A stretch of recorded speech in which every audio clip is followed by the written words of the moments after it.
अध्याय 1076 से 1080। नहीं, हम लकड़ी की आत्माएं हमेशा एहसान चुकाना जानती हैं, इस जैसे महान एहसान की तो बात ही छोड़ दें।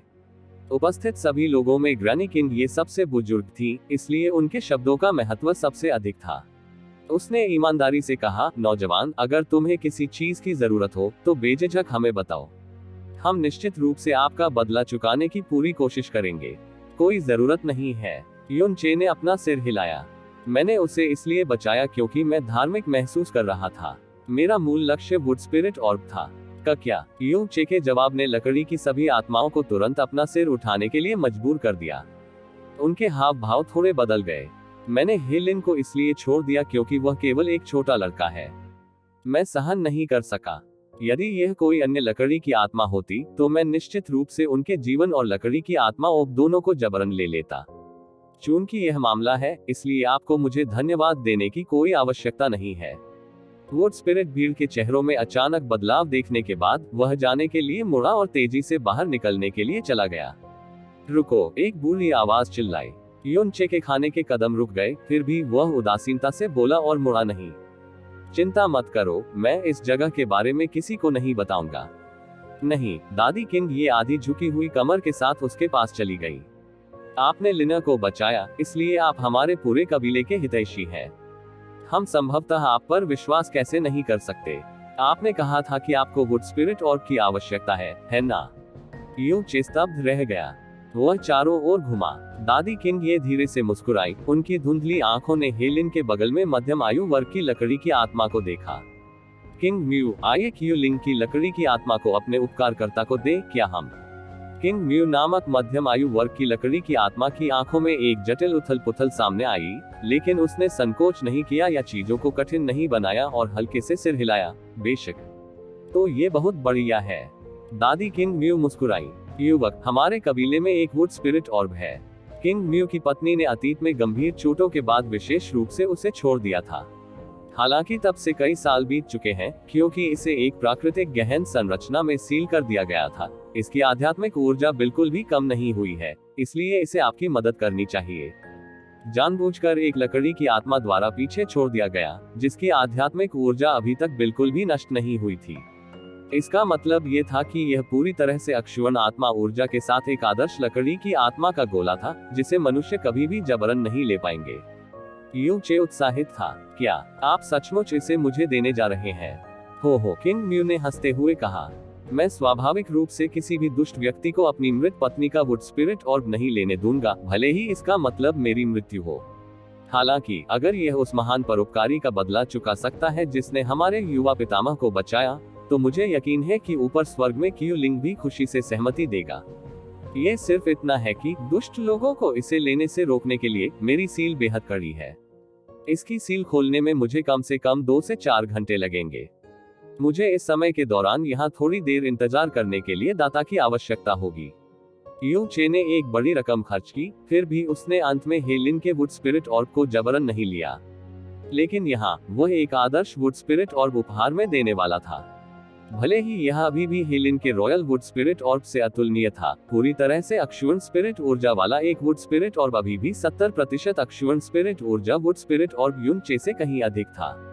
युन चे के दिल की आखिरी उदासी दूर हो गई क्योंकि उसके दिल से गहरी खुशी और कृतज्ञता फूट पड़ी। अगर ऐसा है तो बहुत बहुत धन्यवाद। मेरे पास वास्तव में वुड स्पिरिट ऑर्ब की तत्काल आवश्यकता का एक महत्वपूर्ण कारण है। धन्यवाद कहने की जरूरत नहीं है। आपके महान उपकार को कभी भी पार नहीं किया जा सकता, चाहे हम आपको इसका बदला कैसे भी चुकाएं, ग्रैनी किंग ये ने कहा। किंग म्यू, आप आगे बढ़ो। एक बार जब आप इसे प्राप्त कर लें, तो आप इसे सीधे हमारे लाभार्थी को सौंप सकते हैं। किंग म्यू ने अनुपालन किया और फिर उड़ गया। ये बहुत अच्छा है। मैं अभी बड़े भाई से अलग नहीं होना चाहता था। हे लिन की जय जयकार हुई। वह उत्साह से यूं चे के सामने आया और उसकी आस्तीन खींची। बड़े भाई, अगर मैं तुम्हें अपना घर दिखाऊं तो क्या ये ठीक है? हालांकि यह छोटा है, मुझे यकीन है कि आपको ये पसंद आएगा। हे लिन ने उसे खींच लिया, औपचारिक रूप से उसे उस छोटी सी दुनिया में आमंत्रित किया जो लकड़ी की आत्माओं से संबंधित थी। घरों के रूप में हरे पेड़ों और सीटों के लिए फूलों और घास के साथ यह एक अकल्पनीय रूप से शुद्ध दुनिया थी। इस स्थान की हवा से जरा सी भी गंदगी की गंध नहीं आती थी। मनुष्यों की लालच के कारण एक जाति जिसे मूल रूप से प्रकृति का संरक्षण प्राप्त था, किसी भी अन्य जाति की तुलना में अधिक दुखद और गिरी हुई स्थिति में समाप्त हो गई।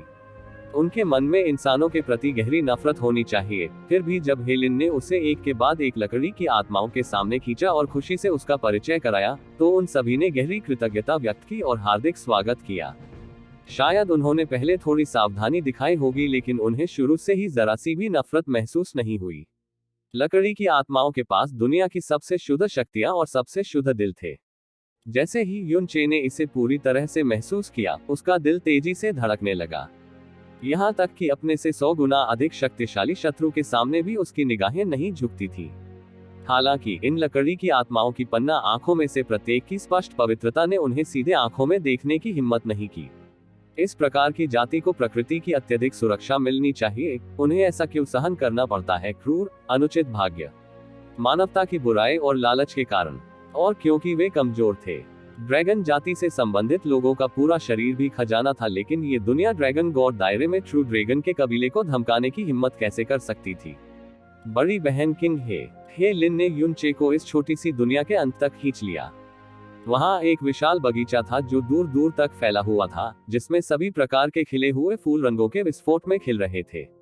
रंग बिरंगे कपड़े पहने एक लड़की बगीचे के केंद्र में थी, जो पंखुड़ियों से सुबह की ओस इकट्ठा कर रही थी। उसकी सुंदर कोमल आकृति असंख्य फूलों के बीच एक रंगीन सुंदर ढंग से नाचती हुई तितली जैसी थी।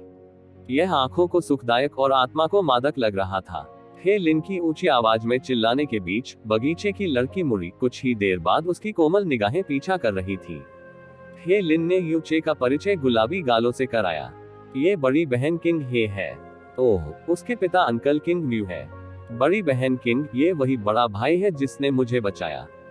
भले ही वह एक बड़ा भाई है, वो बहुत शक्तिशाली है, आप जानते हैं। रंग बिरंगे कपड़े पहने वह लड़की केवल 15 या 16 साल की लग रही थी। उसके उज्जवल चेहरे में एक युवा लड़की की आकर्षक अपरिपक्वता और एक लकड़ी की आत्मा की सुंदर पवित्रता थी। वह धीरे से यू चे की ओर झुकी। हमारे युवा पितामह, बड़े भाई को बचाने के लिए धन्यवाद। एक बार जब उसने ये शब्द कहे, तो उसने दूसरी बार युन चे की आंखों में देखने की हिम्मत नहीं की। उसने अपना सिर नीचे झुका लिया और उसके गालों पर हल्की सी लाली फैल गई। युवा पितृपुरुष, इसलिए आप बिग ब्रदर दाता को यहाँ लाए हैं। इसमें कोई आश्चर्य नहीं कि मैं आपको कहीं नहीं ढूंढ सका। एक लड़की की आवाज, जो साफ झरने के पानी जैसी लग रही थी, उनके पीछे से आ रही थी। किंग ही की उम्र की लगभग एक लड़की धीरे से फड़फड़ा रही थी। उसके पीछे एक सुंदर, लंबा और पतला युवा लकड़ी का भूत चल रहा था, जो लगभग 17 साल का लग रहा था। बड़ी बहन फी यान, बड़े भाई किंग झू। हे लिन ने स्पष्ट स्वर में उनके नाम चिल्लाए। जब दोनों पहुंचे, तो वे काफी देर तक यू चे को देखते रहे। किंग झू नाम की युवा लकड़ी की भावना तब यू चे की ओर गहराई से झुकी। बड़े भाई परोपकारी, आपने हमारे युवा पितामह को बचाया, और मैं ये भी नहीं जानता कि हम आपको कैसे बदला दे सकते हैं। धन्यवाद बड़े भाई परोपकारी। फेई यान नाम की लकड़ी की आत्मा वाली लड़की ने विनम्रता पूर्वक प्रणाम किया। उसकी स्पष्ट, सुंदर आंखें उत्सुकता पूर्वक यू चे को आकार देती रहीं। वास्तव में इंसानों के भीतर भी अच्छे लोग होते हैं। बेशक, हे लिन ने कुछ गर्व के साथ कहा। जब पिताजी और माँ जीवित थे, तो वे मुझसे हर समय यही कहा करते थे। पहली नजर में ही मुझे पता चल गया कि बड़ा भाई सचमुच एक अच्छा इंसान है। युवा पितामह, आप में अब भी ऐसा कहने का साहस है? फी यान ने हाथ उठाया और गुस्से में हे लिन के माथे पर जोरदार प्रहार किया। क्या आप जानते हैं कि आपने हम सभी को लगभग मौत तक डरा दिया था? दादी किंग ये कई बार रोई। अगर तुमने दोबारा ऐसा कुछ करने की हिम्मत की, तो मैं तब से तुम्हें नजरअंदाज कर दूंगा। हे लिन ने अपने चोटिल माथे को ढक लिया और जवाब देने की हिम्मत नहीं की। उसने बहुत ही दयनीयता से उत्तर दिया, बड़ी बहन फी यान, मुझे पता है कि मैं गलत था। मैं दोबारा ऐसा करने की हिम्मत नहीं करूंगा। मैं केवल बाहरी दुनिया देखने के लिए बाहर जाना चाहता था। मैंने कभी इतना बदकिस्मत होने की उम्मीद नहीं की थी। मैं सचमुच ऐसा दोबारा नहीं करूंगा। फेई यान, युवा पितृसत्ता से इस तरह बात मत करो। वह निश्चित रूप से अब से आज्ञाकारी होगा, किंग हे ने सुरक्षात्मक रूप से सौम्य स्वर में कहा। जब वह बोल रही थी, तो उसने जल्दी से फिर से अपना सिर नीचे करने से पहले चुपके से यू चे की ओर देखा। किसी भी स्थिति में मैं अब से दृढ़तापूर्वक युवा पितृसत्ता की देखभाल करूंगा। फी यान ने अपने गाल फुलाते हुए कहा। इस बिंदु पर किंग झू अपनी जिज्ञासा को रोक नहीं सका क्योंकि उसने कुछ उत्सुकता से पूछा, युवा पितामह, आपके बाहर निकलने के बाद क्या हुआ? और बाहर की दुनिया कैसी है? क्या ये सचमुच उतना ही जादुई है जितना दादी किंग ये और अंकल किंग म्यू ने कहा था? हमें बताओ। ये हे लिन ने उत्सुकता से कहा। जब मैं बाहर निकला तो कुछ देर बाद ही मुझे किसी ने पकड़ लिया। तो उसके बाद मैं हमेशा डरा हुआ रहता था, इसलिए मेरे पास किसी और चीज के बारे में सोचने का समय नहीं था। सही। जैसे ही वही ऊंचे की ओर मुड़ा, हे लिंग की आंखें अचानक चमक उठी। बड़े भाई, आप हमें बाहरी दुनिया के बारे में कैसे बताएंगे? क्या ये ठीक है? हे लिन के शब्दों ने तुरंत उन्हें होश में ला दिया। किन हे, फी यान और किंग झू सभी ने तुरंत यूचे को देखा, जो पहला इंसान था जो बाहरी दुनिया से उनकी छोटी सी दुनिया में आया था। बड़े भाई दादा, आपको बाहरी दुनिया के बारे में बहुत कुछ पता होना चाहिए। हम वास्तव में इसके बारे में सुनना चाहते हैं। चार जोड़ी पन्ना जैसी आंखें एक ही प्रत्याशा और लालसा से चमक उठी। इन निगाहों ने युनचे की आत्मा को अचानक जकड़ लिया, जैसे उसे सुई चुभा दी गई हो। वे हमेशा भागदौड़ का जीवन जीते थे और इसे आतंक और सावधानी के बीच बिताते थे। वे केवल अपनी छोटी सी दुनिया में ही सुरक्षित थे। उनके लिए बाहरी दुनिया में हर जगह को मौत की खाई कहा जा सकता है। जितना अधिक वे इसके लिए तरसेंगे और लालायित होंगे, उनका भाग्य उतना ही क्रूर होगा। यू चे ने गहरी सांस ली और फिर धीरे से कहा, दरअसल मेरा घर ईश्वर के दायरे में नहीं है। यह एक सुदूर स्थान पर है, कुछ दूरी पर निचले क्षेत्र में। जब मैं ईश्वर क्षेत्र में पहुंचा तो सबसे पहले जिस स्थान पर मैं आया वह अंतहीन बर्फ की एक सफेद दुनिया थी। पृथ्वी, समुद्र और नदियां सभी बर्फ और बर्फ से ढकी हुई थी जो कभी नहीं पिघलती थी। यहाँ तक कि आसमान भी इतना सफेद था कि ऐसा लग रहा था मानो बर्फ की परत से ढका हो। उस जगह के हॉल कई दसियों किलोमीटर लंबे होंगे, सबसे बड़ा हॉल कुछ 100 किलोमीटर का होगा। विशिष्ट नामों का उल्लेख किए बिना युनचे ने उस दुनिया के बारे में बात करना शुरू कर दिया जहां से वह पैदा हुआ था। स्नो सॉन्ग क्षेत्र की सफेद रंग की दुनिया और उसके रहस्यमय स्वर्गीय नेदरफ्रॉस्ट झील के बारे में बात की। फ्लेम गॉड दायरे की असीमित ज्वलंत पवित्रता के बारे में बात की। उन्होंने यहाँ तक कि दोनों के बारे में भी बात की, आग के समुद्र में भयावह धूर्त प्राचीन सींग वाले ड्रैगन। युवा लकड़ी की आत्माओं की चौकड़ी ऐसे सुन रही थी मानो वे समाधि में हो और कभी कभी आश्चर्य से चिल्लाने लगती थी। उन्होंने केवल सुना और फिर अपने दिमाग में इसकी कल्पना की। वे मूलतः ये जानने में असमर्थ थे कि यह कैसा दिखेगा, ये किस प्रकार का दृश्य होगा। लेकिन फिर भी उनके लिए, जो अपनी छोटी सी दुनिया में हमेशा के लिए पिंजरे में कैद थे, इससे उनमें अभूतपूर्व उत्साह आया। कई हजार किलोमीटर, कई दसियों हजार किलोमीटर, एक पूरी तरह से सफेद दुनिया। फेई यान ने धुंधली निगाहों से ऊपर देखा, फिर बिना सोचे समझे कहा, मैं पहले से ही इतनी बुरी हूँ, फिर भी मैंने पहले कभी बर्फ नहीं देखी। मैं भी। किंग झू ने लालसा से भरे दिल से सहमति में सिर हिलाया। युनचे मुस्कुराया, फिर वह अचानक ऊपर उड़ गया और उसके हाथों में एक नीली रोशनी चमक उठी। ठंडी ताजगी भरी हवा के साथ हंस के पंखों जैसी लहराती बर्फ का एक विशाल विस्तार आकाश से गिर रहा था। वाह! जैसे ही उन सभी ने अपने हाथ एक साथ जोड़ लिए, खुशी भरी चीखें गूंजने लगी। गिरती बर्फ में स्नान करते हुए और उस ठंडक को महसूस करते हुए जिसे उन्होंने पहले कभी महसूस नहीं किया था, उन्हें ऐसा लगा जैसे वे अचानक एक पूरी तरह से अलग दुनिया में आ गए हो। शुरुआत में बर्फबारी हल्की थी, लेकिन जल्द ही बर्फीले तूफान में बदल गई। यूं की उंगली थोड़ी सी हिली और 1 दर्जन खिले हुए बर्फीले कमल के फूल तुरंत उड़ती बर्फ के बीच गिर गए। सबसे छोटे को किसी की हथेली में पकड़ा जा सकता था और सबसे बड़े ने 2 वुड स्पिरिट लड़कियों को इसके अंदर बैठने की इच्छा में बर्फ के कमल के खिलने को व्यक्तिगत रूप से महसूस करने के लिए एक दूसरे के ऊपर गिरा दिया। वाह! उड़ती हुई बर्फ के बाहर हल्की सुनहरे रंग की लौ जल उठी। ये शीघ्र ही संघनित होकर एक विशाल ज्वलंत गोल्डन क्रो आकृति बन गया, जिसने फिर एक तेज गूंजती हुई लंबी चीख निकाली। कितना सुंदर अग्नि पक्षी है! वह लिन चिल्लाया। ये गोल्डन क्रो है, जो आदिम युग के सबसे शक्तिशाली अग्नि में दिव्य जानवरों में से एक है। युनचे के विचार थोड़े हिले और आग से घिरी छवि तेजी से बदल गई, जो प्राचीन सींग वाले ड्रैगन में से एक बन गई जो गॉडबरियन इन्फिनो जेल के अंदर रहते थे। ये वह ज्वाला सींग वाला ड्रैगन है जिसका मैंने पहले आप लोगों से उल्लेख किया था। उसका पूरा शरीर आग से ढका हुआ था और उसकी पूंछ उसके पूरे शरीर से अधिक लंबी थी। ये कमोबेश ऐसा ही है, युनचे ने प्रस्तुत किया, फिर अफसोस जताया, उस समय मैं इसके पंजों के नीचे लगभग मर ही गया था। ये सचमुच डरावना लग रहा है। मैं एक ही नजर में बता सकता हूँ कि यह वास्तव में बहुत बुरा जानवर होगा। फी यान के गाल फूल गए। ऐसा लग रहा था जैसे उसने उस असंतोष को व्यक्त किया हो जो उसने सुना था जब उसने सुना था कि इसने यूचे को लगभग मार डाला था। बर्फ और आग के प्रदर्शन के बाद यूनचे ने उन्हें बिजली और अपना गहरा हैंडल दिखाया। वह काफी देर तक उनके साथ खेलता रहा, इससे पहले कि उसने अपना हाथ हटा लिया। सारी हवा, बर्फ, बिजली और आग को अपने साथ बिखेर दिया। ऐसा लग रहा था कि सब कुछ महज एक भ्रम था। उस उत्साह के नीचे जो उन्होंने पहले कभी महसूस नहीं किया था, 4 वुड स्पिरिट युवाओं के चेहरे इस समय तमतमाए हुए थे। जिन आंखों से उन्होंने यूनचे को देखा, वे चमकीले सितारों की तरह चमकती हुई लग रही थी। बस एक क्षण पहले उन्हें यूनचे के प्रति कृतज्ञता और जिज्ञासा महसूस हुई। हालांकि अब उन्हें जो महसूस हुआ वह अचानक गहन सर्वव्यापी पूजा थी। मैं वास्तव में उस जगह को देखना चाहता हूँ जिसके बारे में बिग ब्रदर बेनिफैक्टर ने बात की थी, किंग जू ने स्वप्न में ऊपर देखते हुए कहा। यूनचे ने कहा, वह दिन जरूर आएगा बड़े भाई हितैषी। ओह, क्या हम? फी यान की आंखें गंभीर थी, फिर भी उसका पूरा चेहरा घबराहट से भरा हुआ था।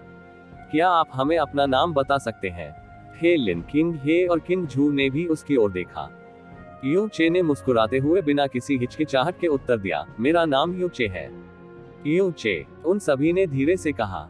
बड़े भाई यूचे, किंग जू उत्साह से चिल्लाया। हाँ तुम, बड़ी मूर्ख, तुमने मेरी गड़गड़ाहट फिर से चुरा ली। मैं ये भी कहना चाहता हूँ। बिग ब्रदर यूचे, जैसे ही फी यान ने पुकारा, उसकी आंखें पतली अर्धचंद्राकार में झुक गईं। फिर उसने अपने बगल में मौजूद किंग हे को खींचा। बड़ी बहन किंग हे, आप आज ज्यादा बात नहीं कर रही है। जल्दी करो और उसे बिग ब्रदर यूचे कहकर बुलाओ। किंग हे ने एक छोटा कदम आगे बढ़ाया और अभी भी अपना सिर नहीं उठाया था। उसके दोनों हाथों ने घबराहट के साथ उसके रंगीन सैश को भींच लिया और वह डरते हुए बोली, बिग ब्रदर यूचे। किंग हे, क्या हुआ है? किंग हे की अजीब हरकतों से किंग जू को चिंता होने लगी। आपका चेहरा कुछ लाल क्यों है? क्या आप बीमार हैं? मैं समझ गया, फी यान चिल्लाया। बड़ी बहन किंग, वह जरूर बड़े भाई यूचे के प्यार में पड़ गई होगी। नहीं, मैंने नहीं किया। लाल भोर का हल्का रंग तुरंत एक भव्य सूर्यास्त बन गया और तुरंत उसकी जेड रंग की गर्दन तक फैल गया क्योंकि उसका सिर और भी नीचे झुक गया। फिर उसने अचानक धीरे से अपना पैर पटका और चौंकी हुई तितली की तरह दौड़ने लगी। पूरी प्रक्रिया के दौरान यूनचे पर एक भी नजर डालने की उसकी हिम्मत नहीं हुई। वाह, मैंने सही अनुमान लगाया। फेई यान संतुष्टि से हंसे। फिर उसकी चमकीली आंखों ने सीधे यूचे की ओर देखा। बड़े भाई यूचे, किंग वह शर्मिंदगी के कारण भाग गया। बेहतर होगा कि आप जिम्मेदारी ले। यूचे ने परेशान होकर अपनी नाक दबाई। लकड़ी की आत्माएं प्रकृति की सबसे शुद्ध ऊर्जा को धारण करती हैं। परिणाम स्वरूप मादाएं कोमल और सुंदर होती थी, जबकि नर अत्यधिक सुंदर होते थे।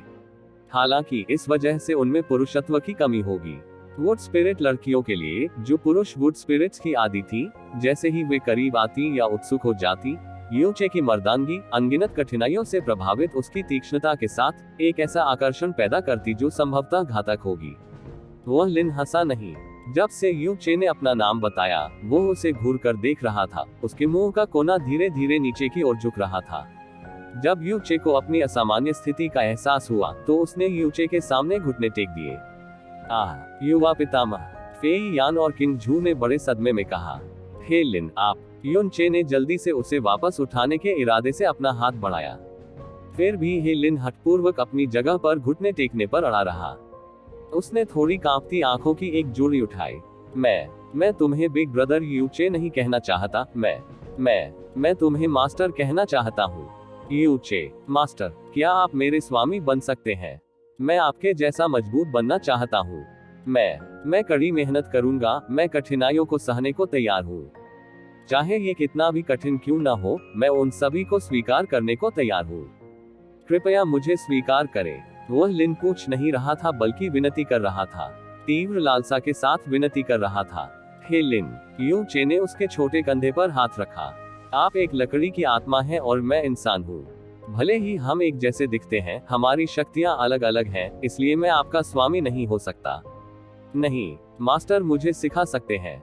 हम भी गहन ऊर्जा का उपयोग उसी तरह कर सकते हैं जैसे मनुष्य करते हैं। पिता और माँ ने व्यक्तिगत रूप से मुझे ये बताया, हे लिन ने दृढ़ संकल्प के साथ कहा। क्योंकि पिता और माता वास्तव में शक्तिशाली थे, वे कई मजबूत बुरे लोगों को हराने और हमारे कुल के कई लोगों की रक्षा करने में सक्षम थे। मैं गुरु के समान शक्तिशाली बनना चाहता हूँ। मैं अपने कुलजनों की रक्षा करने में सक्षम होना चाहता हूँ, जैसे पिता और माता ने की थी। मैं मास्टर की हर बात सुनूंगा। मैं वही करूंगा जो मास्टर चाहेंगे। कृपया मुझे स्वीकार करें। उद्धरण चिन्ह उद्धरण। युन चे नीचे झुक गया। उसकी आंखों में एक कोमलता दिखाई दी जो वह केवल करीबी रिश्तेदारों के सामने दिखाता था। हे लिन, एक व्यक्ति की शक्ति अंततः अपनी सीमा तक पहुंच जाएगी। भले ही तुम मुझसे 10 गुना अधिक शक्तिशाली बन जाओ, फिर भी तुम वुड स्पिरिट जाति के भाग्य को नहीं बदल पाओगे। आपको इस पर काबू पाने के लिए अपने पूरे कबीले के साथ मिलकर काम करने पर भरोसा करने की जरूरत है। आप वुड स्पिरिट रेस के युवा पितामह हैं। लेकिन मत भूलो, तुम अभी भी बच्चे हो। तुम्हें अपने कंधों पर इतना भारी बोझ नहीं डालना है। आपको अभी जो करने की जरूरत है वह ये है कि आप अपने कुलजनों के संरक्षण में रहें और शांतिपूर्वक, सुरक्षित रूप से आगे बढ़ें। एक बार जब आप बड़े हो जाते हैं, तब आप अपने परिपक्व पंखों का उपयोग अपने कुलों की रक्षा के लिए करते हैं, ठीक है? मुझे पता है। हे लिन के चेहरे से आंसुओं की 2 धारियां धीरे धीरे बह निकली। मुझे पता है कि अगर मैं वास्तव में मजबूत हो जाऊं, तो भी मैं अपने पूरे कबीले का भाग्य नहीं बदल पाऊंगा। लेकिन अगर मैं मजबूत हो गया, तो कम से कम एक दिन मैं अपनी बड़ी बहन की तलाश करने और उसकी रक्षा करने के लिए ये जगह छोड़ने में सक्षम होऊंगा। मैंने अपने पिता और माँ से वादा किया कि मैं निश्चित रूप से अपनी बड़ी बहन की रक्षा करूंगा। लेकिन मैं उसे नहीं ढूंढ सका। मुझे नहीं पता कि वह कहाँ है। मुझे नहीं पता कि उसे बुरे लोगों द्वारा परेशान किया जा रहा है या नहीं। मुझे सच में उसकी याद आती है। मैं सच में उसे ढूंढना चाहता हूँ। मैं वास्तव में बड़ी बहन की रक्षा करना चाहता हूँ, ताकि वह कभी किसी के द्वारा परेशान न हो। लेकिन युन चे जिस हाथ से हे लिन के कंधे को दबाता था वह थोड़ा सख्त हो गया था। फिर भी वह प्रतिक्रिया में एक भी शब्द नहीं कह सका। जब वह हे लिन की उम्र के आसपास था, क्योंकि उसकी गहरी नसें अपंग थी, तो उसे उपहास और कभी कभी ठंडी टिप्पणियां मिलती थी। हालांकि उसके पास जियोली की सावधानी पूर्वक देखभाल और सुरक्षा थी। जियो लिंगजी का करीबी साथ था और वह जिया युवानबा के साथ हंसने और खेलने में सक्षम था। वह स्वतंत्र रूप से जहां चाहे जा सकता था, जो चाहे कर सकता था और कभी नहीं जानता था कि मौत या आतंक से भागना क्या होता है। पूरे कबीले की भारी जिम्मेदारी अपने कंधों पर उठाने की बात तो दूर रही, उसी उम्र के लोगों की तुलना में उसकी गहरी नसें कमजोर होने के कारण दयनीय कही जा सकती है। लेकिन हे लिन की तुलना में इसमें कोई संदेह नहीं था कि वह उस समय स्वर्ग में रह रहा था। हाँ, एक लंबी मध्यम आयु वर्ग की लकड़ी की आत्मा धीरे धीरे उसके चेहरे पर निराशाजनक और गंभीर भाव लिए हुए आई। एक आह सुनी जा सकती थी। अंकल किंग म्यू, फेई यान और किंझू दोनों ने एक ही समय में कहा। किंग म्यू ने एक कदम आगे बढ़ाया, हे लिन की मदद करते हुए कहा, युवा कुलपति, आपको हमारे उपकारक को असुविधा पहुंचाना बंद करना चाहिए। उन्होंने जो कहा वह बिल्कुल सही था। आप इस समय केवल एक बच्चे हैं और इस समय आपके लिए सबसे उपयुक्त काम यह है कि आप बड़े होने के लिए हम पर निर्भर रहें। एक बार जब आप बड़े हो जाते हैं, तो आपको ऐसा व्यक्ति बनने के लिए अपनी पूरी कोशिश करनी चाहिए जिस पर हम निर्भर हो सके, साथ ही अपने जीवन को बचाने के लिए अपने उपकारक का बदला भी चुका सके। यदि आप हठपूर्वक हमारे उपकारक का अनुसरण करना चुनते हैं, तो न केवल पूरे कबीले को चिंता होगी, बल्कि ये हमारे उपकारक पर बहुत बड़ा बोझ और विपत्ति भी लाएगा। हे लिन कुछ देर तक शून्य में देखता रहा और अंततः इस्तीफा देकर खड़ा हो गया। उसने अपने आंसू पोंछे और यू चे से माफी मांगी। बड़े भाई यू चे, मुझे क्षमा करें, मैं बहुत आवेगी और बहुत स्वार्थी था। आपने मेरी और मेरी जान बचाई। यू चू ने अपना सिर हिलाया और जोर से आह भरी। हे लिन, तुम्हारी बहन का नाम क्या है? हे लिन अचेतन अवस्था में था। भविष्य में मुझे ईश्वर क्षेत्र में कई स्थानों की यात्रा करने में सक्षम होना चाहिए। यदि ऐसा हुआ तो मेरी आपकी बहन से मुलाकात होने की संभावना हो सकती है। अगर ऐसा है तो मैं आपके ठिकाने तक पहुंच सकूंगा या शायद उसे यहां ला सकूंगा और आप भाई बहनों को फिर से मिलवा सकूंगा। हे लिन की आंखें चमक उठी और वह उत्साह से कांपने लगा। बड़े भाई यू चे, मेरी बड़ी बहन, उसका नाम हे लिंग है। हे लिंग। किंग म्यू के चेहरे पर भी प्रसन्नता झलक रही थी। फिर वह कैसी दिखती है? क्या अन्य लकड़ी की आत्माओं के संबंध में उसकी विशेषताओं में कुछ अलग है? यू चे ने अपनी स्मृति में हे लिंग नाम को गहराई से अंकित करते हुए पूछा। उसने किसी भी तरह से यूं ही नहीं पूछा, केवल हे लिन को सांत्वना देने के लिए, लेकिन उसकी विनती और आंसुओं के कारण यू चे को लगा कि वह उसे निराश नहीं कर सकता। बड़ी बहन एक बहुत अच्छी दिखने वाली लकड़ी की आत्मा है और दुनिया की सबसे खूबसूरत बहन है। वह किसी भी फूल से अधिक सुंदर है, यहाँ तक कि रात के आकाश में सितारों और चंद्रमा से भी अधिक सुंदर है। हे लिन ने किसी भी झिझक के साथ कहा। उद्धरण चिन्ह उद्धरण चिन्ह। यू चू ने सिर हिलाया और हे लिन को आशा भरी नजर से देखा। धन्यवाद उपकारी, मैं वास्तव में नहीं जानता कि आपको पर्याप्त धन्यवाद कैसे कहूँ। किंग म्यू वास्तव में प्रभावित हुआ और उसने तहे दिल से अपना आभार व्यक्त किया। बात करते करते उन्होंने सावधानी से अपने दोनों हाथ ऊपर उठाए। उसकी हथेलियों में ड्रैगन आई फल के आकार का एक मोती था, जिसमें चमकदार जैद हरी चमक दिखाई दे रही थी। यह एक लकड़ी की आत्मा का गोला था। ये है। यूं चे के दिमाग में उथल पुथल मच गई। ये वुड स्पिरिट और है जिसे मेरी मृत पत्नी छोड़ गई थी। हालांकि कई साल बीत गए, भीतर की आध्यात्मिक ऊर्जा अभी भी बरकरार है। यू चे के हाथों में वुड स्पिरिट और को नाजुक ढंग से रखकर किंग म्यू की आंखें क्षण भर के लिए अभिव्यक्तिहीन और खाली हो गईं, जैसे कि उसकी आत्मा उसके शरीर से काट दी गई हो। तभी उसके चेहरे पर तुरंत एक सौम्य मुस्कान उभर आई। मुझे आशा है कि आप इसका अच्छा उपयोग कर सकते हैं। युन चू ने संपूर्ण वुड स्पिरिट और को अपने पास रख लिया और उसने गंभीरता से धन्यवाद देते हुए कहा, मेरी हार्दिक कृतज्ञता। युन चे वहीं खड़ा रहा और थोड़ी झिझक के बाद उसने पूछा, सीनियर किंग म्यू, जूनियर का एक सवाल है। मुझे नहीं पता कि इसे उठाना उचित है या नहीं। किंग म्यू मुस्कुराया, दाता कृपया बोले। युन चे ने अपने आसपास की लघु दुनिया को देखा और कहा, अगर कोई आपके वुड स्पिरिट कबीले की वर्तमान स्थिति को देख ले तो वह सहानुभूतिहीन नहीं रह सकता। कनिष्ठ की समझ से आज के ईश्वर क्षेत्र में, कम से कम पूर्वी दैवीय क्षेत्र में, लकड़ी की आत्माओं का अवैध शिकार आचार संहिता का स्पष्ट उल्लंघन है और इसकी सख्त मनाही है। यह अनंत स्वर्ग देव क्षेत्र और अन्य 3 राजा क्षेत्रों द्वारा लगाया गया एक संयुक्त प्रतिबंध है। यदि किसी राजा को इसका उल्लंघन करने वाले के बारे में पता चलता है तो उन्हें कड़ी सजा दी जाएगी। ऐसा होने पर इन सभी वर्षों में आपने राजा क्षेत्र की सुरक्षा पाने की कोशिश क्यों नहीं की? इसके बजाय आपने खुद को राजा के दायरे से और भी अलग कर लिया है और एक निचले सितारा दायरे में निवास किया है, जिससे उन तक पहुंचना और सहायता देना कठिन हो गया है। जब युन चे ने ये शब्द बोलना समाप्त किया तो उसने देखा कि किंग म्यू की आंखें हिंसक उथल पुथल से भर गई थी। फिर उसने जोर से आह भरी। हमने कोशिश की है, किंग म्यू ने उत्तर दिया। हालांकि मानवता का लालच और बुराई ताकत या स्थिति से संबंधित नहीं है, फिर भी वे उतने ही डरावने हैं। किंग म्यू के शब्दों के कारण यू चू को अचानक अपना सिर उठाना पड़ा। उन्होंने आश्चर्य से कहा, तुम्हारा मतलब है? मुझे मत बताओ, क्या आप जानते हैं कि हमारे पितामह की मृत्यु कैसे हुई? किंग म्यू ने अपनी आंखें बंद कर ली, उसके हाथ थोड़े कांप रहे थे। उद्धरण चिन्ह उद्धरण चिन्ह। यू चे ने जल्दबाजी में नहीं सोचा। उस वर्ष के दौरान राजा क्षेत्र ने वास्तव में प्रतिबंध लगाया था। हालांकि हमारे वुड स्पिरिट कबीले ने जिन कठिनाइयों का सामना किया था वे कभी नहीं रुकी। इस प्रकार कई साल पहले मेरे कबीले ने एक राजा क्षेत्र की सुरक्षा की तलाश शुरू कर दी थी। भले ही हमें उनका गुलाम बनना पड़े, कम से कम हमारी आने वाली पीढ़ियां शांति प्राप्त कर सकेंगी और अब भाग दौड़ में नहीं रहेंगी।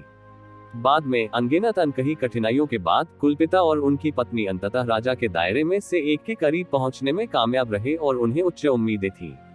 हालांकि उन्हें इस बात का जरा भी अंदाजा नहीं था कि जल्द ही अचानक उन पर एक विपत्ति आ पड़ेगी। विपत्ति के दौरान कुलपिता, उनकी पत्नी और हमारे कुल के हजारों लोग मारे गए। मौत से उनकी हताश लड़ाई ने युवा पितृपुरुष और राजकुमारी को भागने की इजाजत दे दी। हालांकि स्वर्ग ने हम पर आंखें नहीं मूंद ली, क्योंकि अराजकता के बीच हम युवा पितृपुरुष को ढूंढने में सक्षम थे और उन कुलों की रक्षा के लिए पूरी ताकत से लड़े जो युवा पितामह को भागने में मदद की थी। उनमें से केवल 3 ही बचे थे। उनमें से एक मेरी मृत पत्नी थी। फिर राजकुमारी और उसकी रक्षा करने वाले कबीले के लोग भागने के दौरान अलग हो गए। उनका ठिकाना अनिश्चित है। उनका जीवन और मृत्यु। यू चे ने पूछा, लोगों का वह समूह, वे कौन थे? उद्धरण चिन्ह उद्धरण चिन्ह। किंग म्यू ने गहरी सांस ली। मुझे जब पैट्रियार्क की मृत्यु हुई तो उनकी आत्मा की ध्वनि का प्रसारण प्राप्त हुआ। केवल 4 शब्द थे, ब्रह्मा, सम्राट, भगवान, क्षेत्र। क्या? युन चू इतना चौंका कि ऐसा लगा मानो उसके शरीर का हर बाल खड़ा हो गया हो। पूर्वी दैवीय क्षेत्र के 4 राजा क्षेत्रों के प्रमुख। यह अफवाह थी कि पूरा क्षेत्र गहन तरीके से इतना जुनूनी था कि वहां कोई भी कमजोर विशेषज्ञ नहीं थे। ब्रह्मा सम्राट ईश्वर क्षेत्र, जिसने कभी भी अन्य क्षेत्रों के तर्कों में हस्तक्षेप नहीं किया। किंग म्यू ने कड़वाहट से मुस्कुराते हुए कहा, एक इंसान के रूप में मुझे पता है कि आपके लिए इस पर विश्वास करना कठिन है। जहां तक इस बात की बात है तो पूरी जनजाति में से केवल 3 लोग ही सच्चाई जानते हैं। युवा पितामह को राजकुमारी के ठिकाने के बारे में और भी कम जानकारी है। मैं केवल यही प्रार्थना कर सकता हूं कि वह फिर कभी किसी राजा लोक या किसी अन्य तारा लोक से आश्रय लेने की कोशिश न करे। फिर आप मुझे ये क्यों बता रहे हैं? युनचे के भीतर भावनाएं उमड़ पड़ी। वह जानता था कि अन्य लकड़ी की आत्माओं को सच्चाई क्यों नहीं पता होनी चाहिए, क्योंकि इससे उन्हें केवल अंतहीन द्वेष और निराशा ही मिलेगी। किंग म्यू ने उस पर गहरी नजर डाली। हालांकि मैं इंसान नहीं हूँ, फिर भी मैं समझता हूँ। तथ्य यह है कि आप वास्तव में इतनी कम उम्र में डाकिया शहर से युवा पितामह को बचाने में सक्षम थे। इसका मतलब ये होना चाहिए कि आपकी पीढ़ी के साथियों के बीच आपकी खेती सबसे ऊपर है। यदि आप इस ऊंचाई तक पहुंचने में सक्षम हुए, तो इसका कारण ये होगा कि आपने बड़े जुनून के साथ खेती की। कृषकों के लिए सर्वोच्च अस्तित्व जिसकी कोई आशा कर सकता है वह है राजा लोक। अपनी वर्तमान उपलब्धियों के साथ, कौन जानता है आप भविष्य में राजा के दायरे को छूने के योग्य हो सकते हैं। युचे उद्धरण चिन्ह उद्धरण चिन्ह। किंग म्यू ने आगे कहा, मुझे उम्मीद नहीं है कि आप मेरी बातों पर विश्वास करेंगे, लेकिन मुझे उम्मीद है कि आप कम से कम उन पर विचार करेंगे या शायद सावधानी की भावना भी विकसित करेंगे। मैं इंसानों को तुम्हारे जैसे दयालु नहीं देखना चाहता, जिन्हें गंदी और नीच आत्माओं की भीड़ को देखना और उन पर भरोसा करना पड़े। उद्धरण चिन्ह उद्धरण चिन्ह। युचे काफी देर तक चुप रहा। हालांकि उसने कभी नहीं सोचा था कि वह एक दिन पूर्वी दिव्य क्षेत्र के सर्वोच्च अस्तित्व को छू लेगा। किंग म्यू के शब्द, उसने उन पर विश्वास किया, लेकिन उन्हें स्वीकार करना वास्तव में कठिन था। हालांकि जब उसने सोचा कि कैसे 4 महान पवित्र भूमियों को दुनिया द्वारा पीढ़ी दर पीढ़ी सम्मानित किया जाता है, तो उसके दिल में चिंताएं कम हो गईं और काफी हद तक कम हो गईं। वे जिस प्रकार के क्षेत्र में रहते हैं, क्या वहां अभी भी वुड स्पिरिट ऑर्ब्स की आवश्यकता है? युनचे चिंतित हो गया और धीमी आवाज में खुद से बात करने लगा। नहीं, वे जो चाहते थे वह पितृसत्ता का रॉयल वुड स्पिरिट ऑर्ब था। किंग म्यू ने आगे कहा, अपनी आखिरी सांस लेने से पहले, अपनी आखिरी ताकत के साथ पितृसत्ता ने अपने वुड स्पिरिट ऑर्ब को पूरी तरह से चकनाचूर कर दिया और दुष्टों को सफल नहीं होने दिया। किंग म्यू ने अपना सिर घुमाया और हे लिन पर नजर डाली, जो उससे बहुत दूर नहीं खड़ा था। सौभाग्य से वे युवा कुलपति और राजकुमारी के अस्तित्व के बारे में नहीं जानते, अन्यथा। उनके शब्दों ने युचे को एक डूबती हुई भावना का एहसास कराया उसके सीने में। हे लिन ने शाही वंश को आगे बढ़ाया। ब्लैक फेदर मर्चेंट गिल्ड में उसकी पहचान उजागर होने के बाद घटनास्थल पर मौजूद सभी लोगों को इसके बारे में पता चला। हालांकि हर कोई यह भी जानता था कि शाही लकड़ी की आत्मा की उपस्थिति की खबर दुनिया को पूरी तरह से हिला देगी। इस तरह की जानकारी से होने वाली भारी परेशानियों और आपदाओं का तो जिक्र ही नहीं किया जाएगा। इसलिए ब्लैक फेदर मर्चेंट गिल्ड केवल पूर्ण गोपनीयता में ही कार्रवाई करेगा। जानकारी लीक होने से परेशानी बढ़ सकती थी और मौके पर मौजूद लोग इतने समझदार थे कि उन्होंने ऐसा नहीं किया। 1 मिनट रुकें। जी रुयान ने उस ऊपरी सितारा क्षेत्र के बारे में क्या कहा? वाह, मैं केवल यह आशा कर सकता हूं कि यह जानकारी आगे नहीं फैलेगी, विशेषकर ब्रह्मा सम्राट देव क्षेत्र तक नहीं।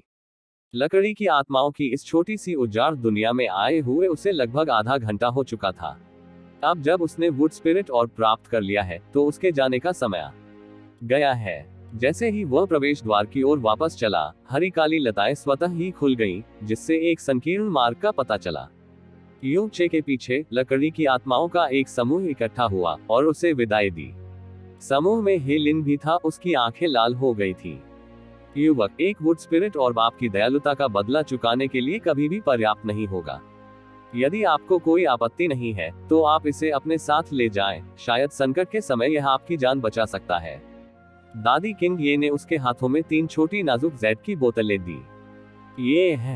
ये हमारे कबीले के लिए कुछ अनोखा है। वुड स्पिरिट मिरेकल ड्यूब, जो हमारे पूर्वजों की भूमि से बहने वाले मूल स्रोत से एकत्र किया जाता है। इसमें प्रकृति की जादुई शक्तियां शामिल हैं, जिनका सेवन करने पर पलक झपकते ही आपके घाव ठीक हो जाएंगे और आपकी ताकत वापस आ जाएगी। ये आखिरी 3 बूंदें हैं जो हमारे पास हैं। हमें पूरी उम्मीद है कि ये भविष्य में आपकी बहुत मदद कर सकती है। हालांकि युचे को नहीं पता था कि पुनर्स्थापनात्मक प्रभाव कितने शक्तिशाली होंगे। अगर यह उत्पत्ति के झरने से आया है, तो यह सामान्य कैसे हो सकता है? उन्होंने मना नहीं किया और बड़ी कृतज्ञता के साथ उपहार स्वीकार कर लिया। उसने लकड़ी की आत्माओं की भीड़ की ओर गहराई से सिर हिलाया और जैसे ही वह जाने के लिए मुड़ा, बिग ब्रदर यू चे, एक युवा लड़की की आवाज दूर से आई थी और हालांकि चिंतित थी, फिर भी यह अलौकिक थी, जैसे शांत पानी के पीछे हवा चल रही हो। यू चे ने अपने कदम रोक दिए और उसके और आसपास की लकड़ी की आत्माओं की आश्चर्यचकित निगाहों के सामने किंग हे अपने सुंदर रंगीन कपड़ों में यू चे के सामने आई। उसके गाल लाल हो गए, उसकी आंखें चमक उठी और उसकी थोड़ी सूजी हुई छाती भारी हो गई क्योंकि वह अपनी सांसों को नियंत्रित करने के लिए संघर्ष कर रही थी। किंग हे, मुझे जाना होगा। युन चे मुस्कुराया। बड़े भाई यू चे। किंग हे ने धीरे से उसके हाथ उठाए और उसकी सुंदर नाजुक हथेलियों के भीतर विभिन्न फूलों के बीजों से बना एक कंगन रखा, जो एक छोटे पन्ना रंग के रत्न से पूरा हुआ था। यह एक आकर्षण है जिसे मैंने अपने हाथों से बनाया है। मैं ये निश्चित रूप से बिग ब्रदर यू चे की रक्षा कर सकता है। उद्धरण चिन्ह उद्धरण चिन्ह डॉट डॉट डॉट उद्धरण चिन्ह। अपने दिल की गहराई से प्रेरित होकर यू चे ने एक कदम आगे बढ़ाया और प्राप्त किया उसके दोनों हाथों से कंगन। ताजे फूलों और पौधों की खुशबू उसकी नाक में बह रही थी। वास्तव में बीज अभी कुछ समय पहले ही तोड़े गए थे और इसलिए कंगन हाल ही में तैयार किया गया था। छोटे क्रिस्टल हरे रत्न में एक लड़की की खुशबू थी। यह सुगंध केवल इसलिए उत्सर्जित हो सकती थी क्योंकि यह इतना भाग्यशाली था कि एक युवा लड़की की त्वचा से चिपक गया। धन्यवाद किंग हे, मैं इससे बहुत संजोकर रखूंगा, युन चे ने उसकी आंखों में देखते हुए ईमानदारी से कहा। उद्धरण चिन्ह डॉट डॉट डॉट उद्धरण चिन्ह। उनके शब्दों ने वुड स्पिरिट गर्ल को अपना सिर नीचे कर लिया। उसने धीरे से अपने होंठ काटे और फिर अपना सिर उठाने का साहस जुटाया और धीमी आवाज में बुदबुदाया, बड़े भाई यू चे, भविष्य में करेंगे। क्या आप अक्सर हमसे मिलने आएंगे? मैं करूंगा। युन चे ने गहराई से सिर हिलाया। उसकी निगाहें, उसकी फुसफुसाहट और उसका शुद्ध हृदय, भले ही किसी का दिल पत्थर का बना हो, फिर भी उनके पास उसे क्रूरता से अस्वीकार करने या उसे निराश करने का दिल कभी नहीं होगा। जैसे ही वह लकड़ी की आत्माओं के छिपे हुए अभयारण्य से बाहर निकला, गुप्त मार्ग हरी काली मदिरा की बुनाई के तहत गायब हो गया। यह ऐसा था मानो वह पतली हवा में गायब हो गया हो। वास्तव में लताओं द्वारा छिपे होने के अलावा प्रवेश द्वार एक विशेष प्रकृति की भ्रामक संरचना द्वारा संरक्षित प्रतीत होता था, जिसने एक भ्रम पैदा किया जो किसी की दृष्टि और आत्मा की भावना में हस्तक्षेप करता था। अपनी सारी शक्ति को अपनी आध्यात्मिक समझ में डालने के बाद ही युन चे ये समझने में सक्षम हो सका कि इस जगह के बारे में कुछ गड़बड़ है। यदि वह लापरवाही से चलता तो ये लगभग असंभव होता। हालांकि यदि किसी की साधना पर्याप्त ऊंची थी तो उसे इसका पता लगाने के लिए ध्यान केंद्रित करने की आवश्यकता नहीं होगी। शायद यही कारण है कि वुड स्पिरिट जाति ने अधिकतर निचले तारा क्षेत्रों में शरण लेना चुना। आखिरकार ये वह जगह नहीं है जहां वे लंबे समय तक रहने की योजना बना रहे हैं, यू चे ने खुद से कहा। मुझे उम्मीद है कि यह जगह कभी किसी को नहीं मिलेगी। डाकिया क्षेत्र, डाकिया सिटी। बिना किसी संदेह के, क्योंकि उसने हे लिन को छीन लिया था और काले कपड़े पहने मध्यम आयु वर्ग के व्यक्ति को भारी चोटें पहुंचाई थी, ब्लैक फेदर मर्चेंट गिल्ड और इसके पीछे की ताकतों ने उसके पीछे एक अभियान शुरू किया होगा। सावधानी पूर्वक विचार करने के बाद यू चे ने वुड स्पिरिट्स के गुप्त ठिकानों को छोड़ने के बाद डाकिया शहर लौटने का फैसला किया।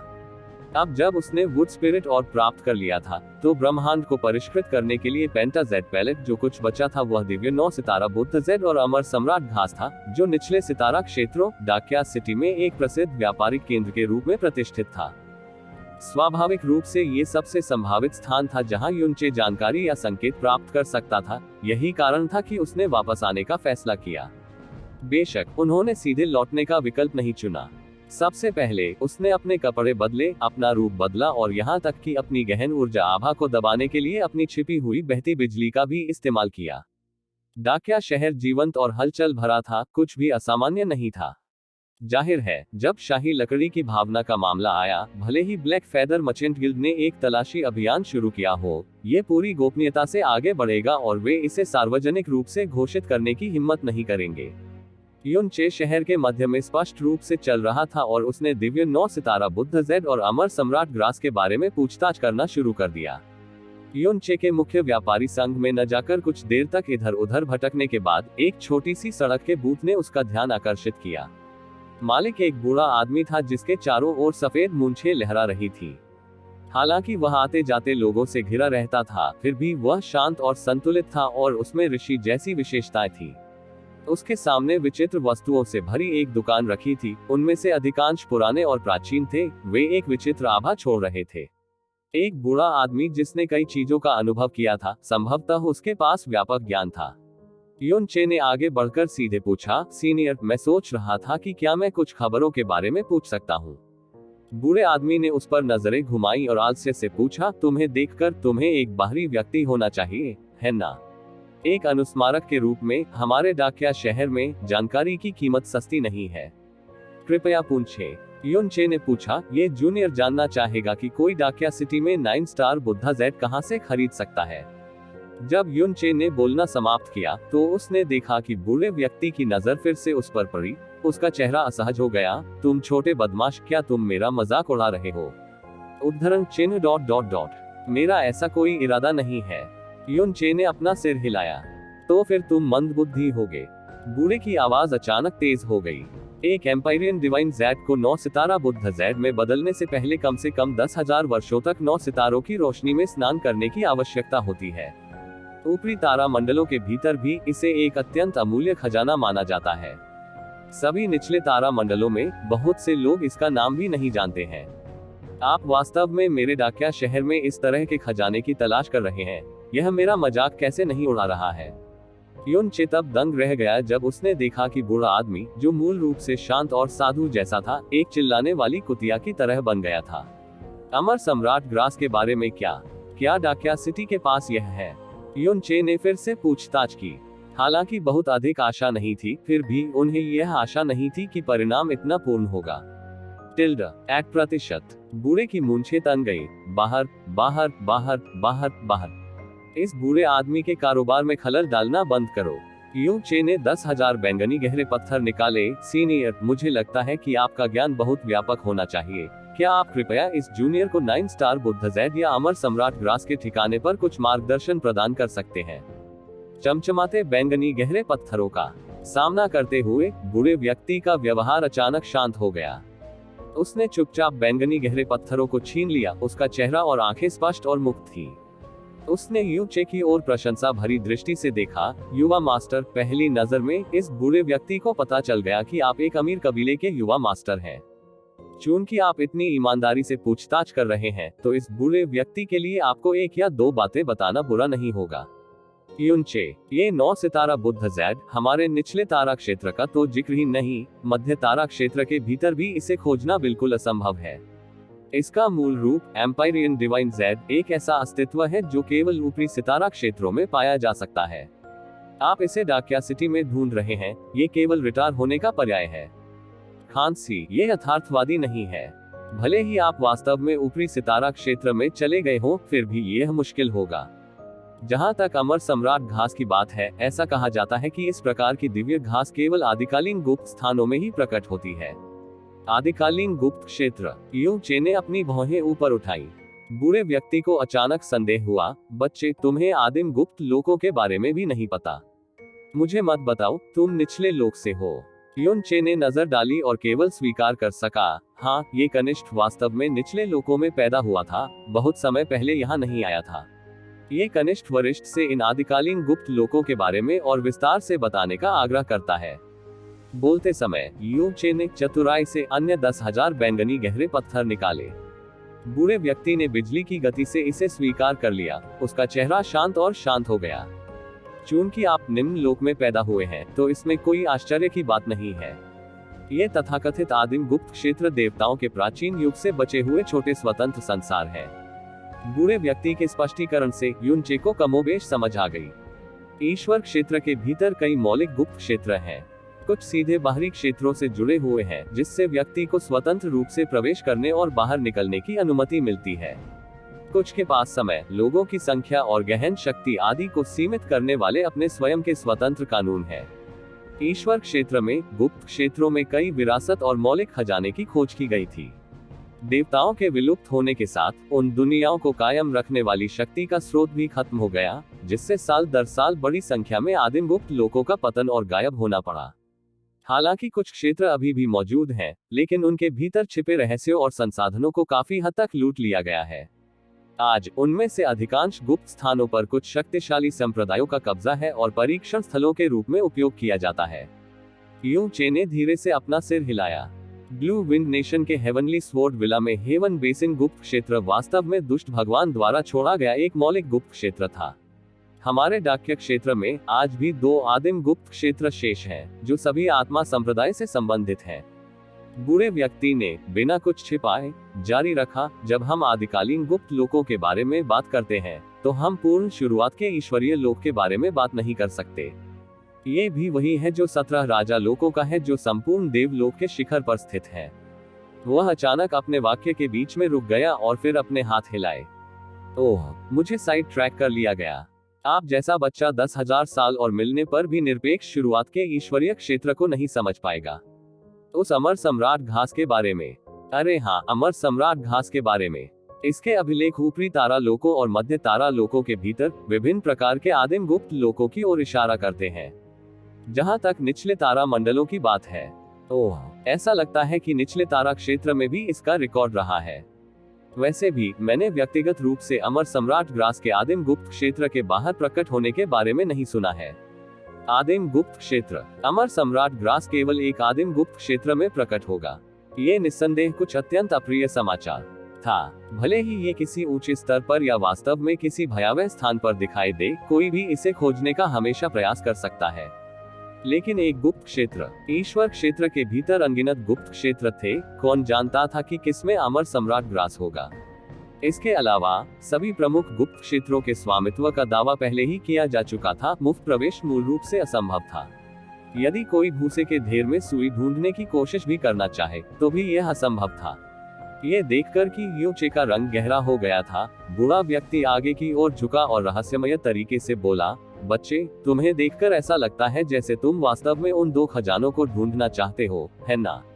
ये देखकर कि आप इतने उदार हैं, मैं आपको कुछ संकेत दे सकता हूँ। यूचे की आंखें खुशी से चमक उठी। वरिष्ठ, कृपया बोले।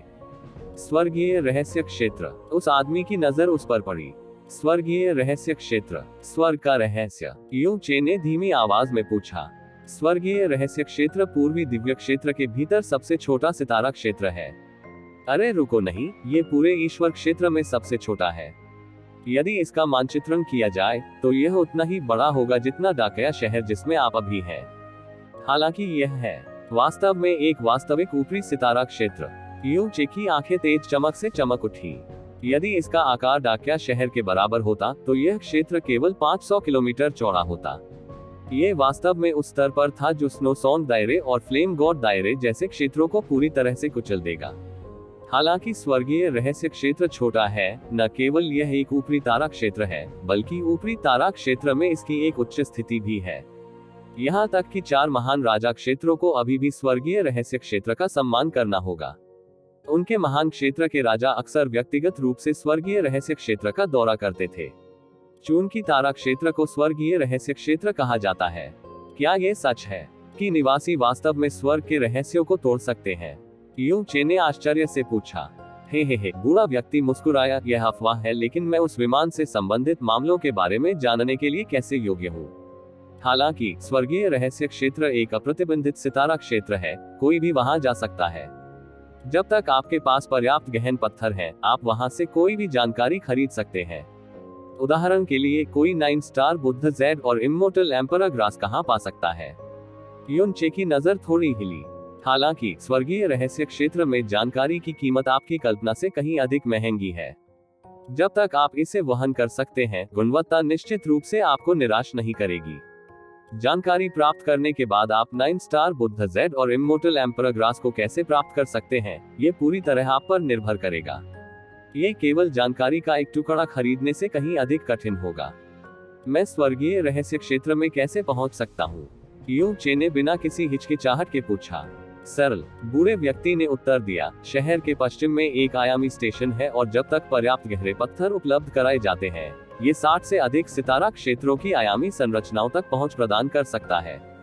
सबसे पहले आपको फ्रिजिड ओरिजिन दायरे में जाना होगा और फ्रिजिड ओरिजिन दायरे में आयामी स्टेशन से स्टासुन दायरे की ओर जाना होगा और स्टासुन दायरे से असंख्य पवित्र प्रकाश दायरे की ओर जाना होगा। इन 17 स्थानांतरणों के बाद आप फिर दिव्य सागर क्षेत्र नामक एक सितारा क्षेत्र तक पहुंचने में सक्षम हो जाएगा। क्षेत्र के केंद्र में शहर में आप एक आयामी स्टेशन ढूंढने में सक्षम होंगे जो स्वर्गीय रहस्य क्षेत्र तक पहुंच सकता है। हालांकि इन स्थानांतरणों की लागत सस्ती नहीं है और आम लोग ऐसी यात्रा का खर्च वहन नहीं कर सकते, भले ही वे अपना सब कुछ खर्च कर दे। यूचे टिल्ड 8%। हालांकि इसमें 17 अपरिचित सितारा क्षेत्र शामिल थे, यूचे को वे सभी याद थे। वरिष्ठ, आपके मार्गदर्शन के लिए धन्यवाद। अपना लक्ष्य पाने के बाद यूनचे सीधे पश्चिम की ओर चला गया।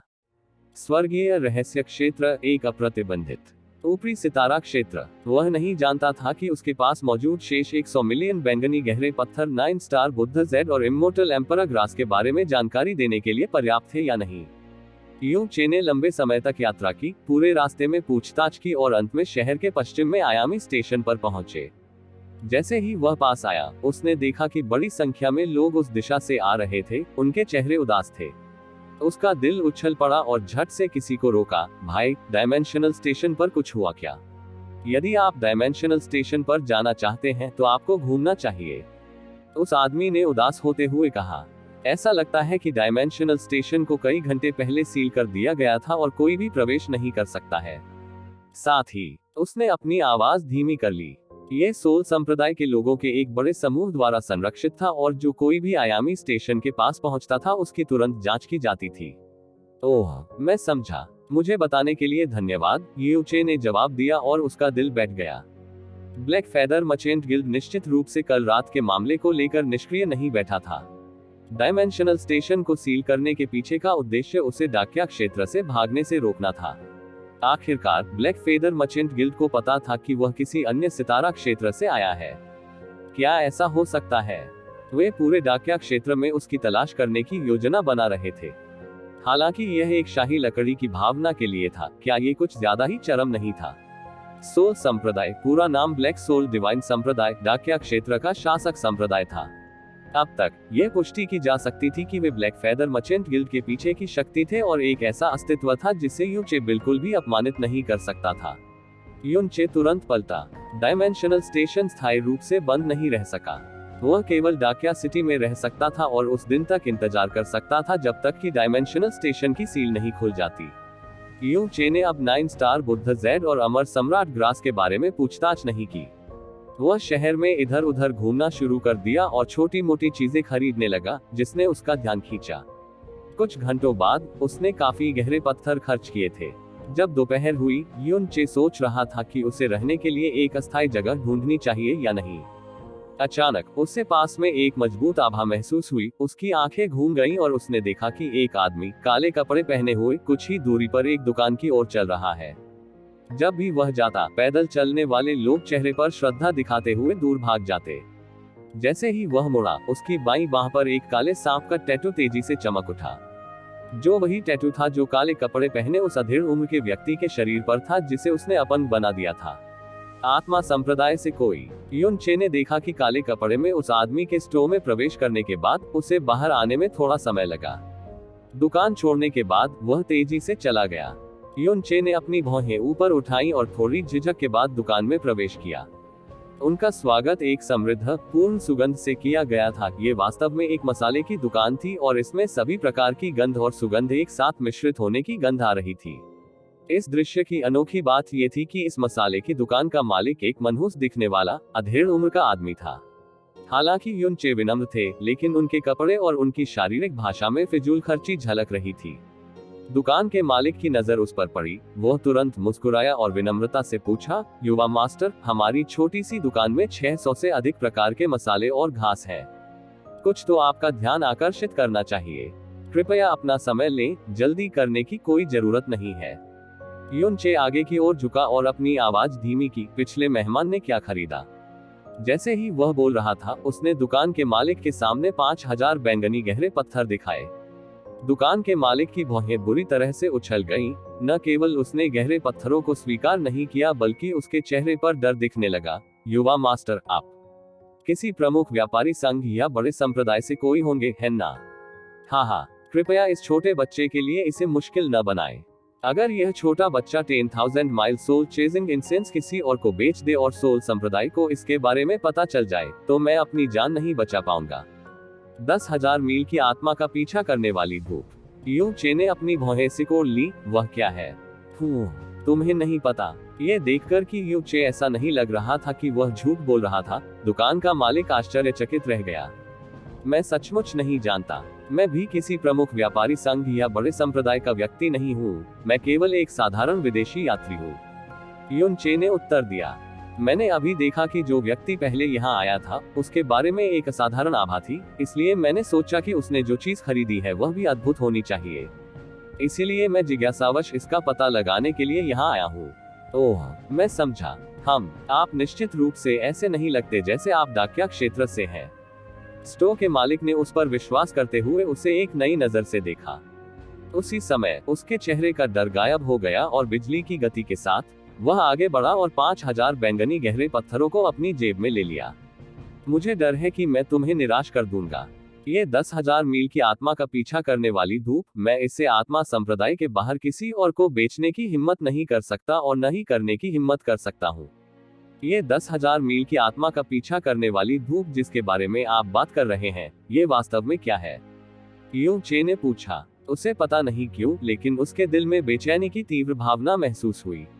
बेशक ये बिल्कुल भी सरल नहीं है। मालिक के चेहरे पर गर्व झलक रहा था। इसके लिए आवश्यक सामग्री बहुत महंगी है और पूरे डाकिया क्षेत्र में वर्तमान में मैं अकेला हूँ जो इसे तैयार कर सकता हूँ। सोल संप्रदाय नियमित रूप से सामग्री लाएगा और 10 दिनों में 10,000 मील की आत्मा का पीछा करने वाली धूप को वापस ले जाएगा। हालांकि सोल संप्रदाय ने मुझे इसे किसी और को बेचने से मना किया है। ये भी कहा जा सकता है कि मेरी छोटी सी दुकान को भी सोल संप्रदाय का संरक्षण प्राप्त है। नहीं, 10,000 मील की आत्मा का पीछा करने वाली धूप वास्तव में क्या करती है? यून चे ने पूछते हुए अपनी भौहें कड़ी कर ली। दुकान के मालिक ने उत्तर दिया, बेशक इसका उपयोग ट्रैकिंग के लिए किया जाता है। ये 10,000 मील की आत्मा का पीछा करने वाली धूप रंगहीन और गंधहीन है और कोई भी इसे नोटिस नहीं कर पाएगा। हालांकि ग्रेट टेल्ड मिंक नामक एक रहस्यमय जानवर है जो इस गंध के प्रति अत्यधिक संवेदनशील है।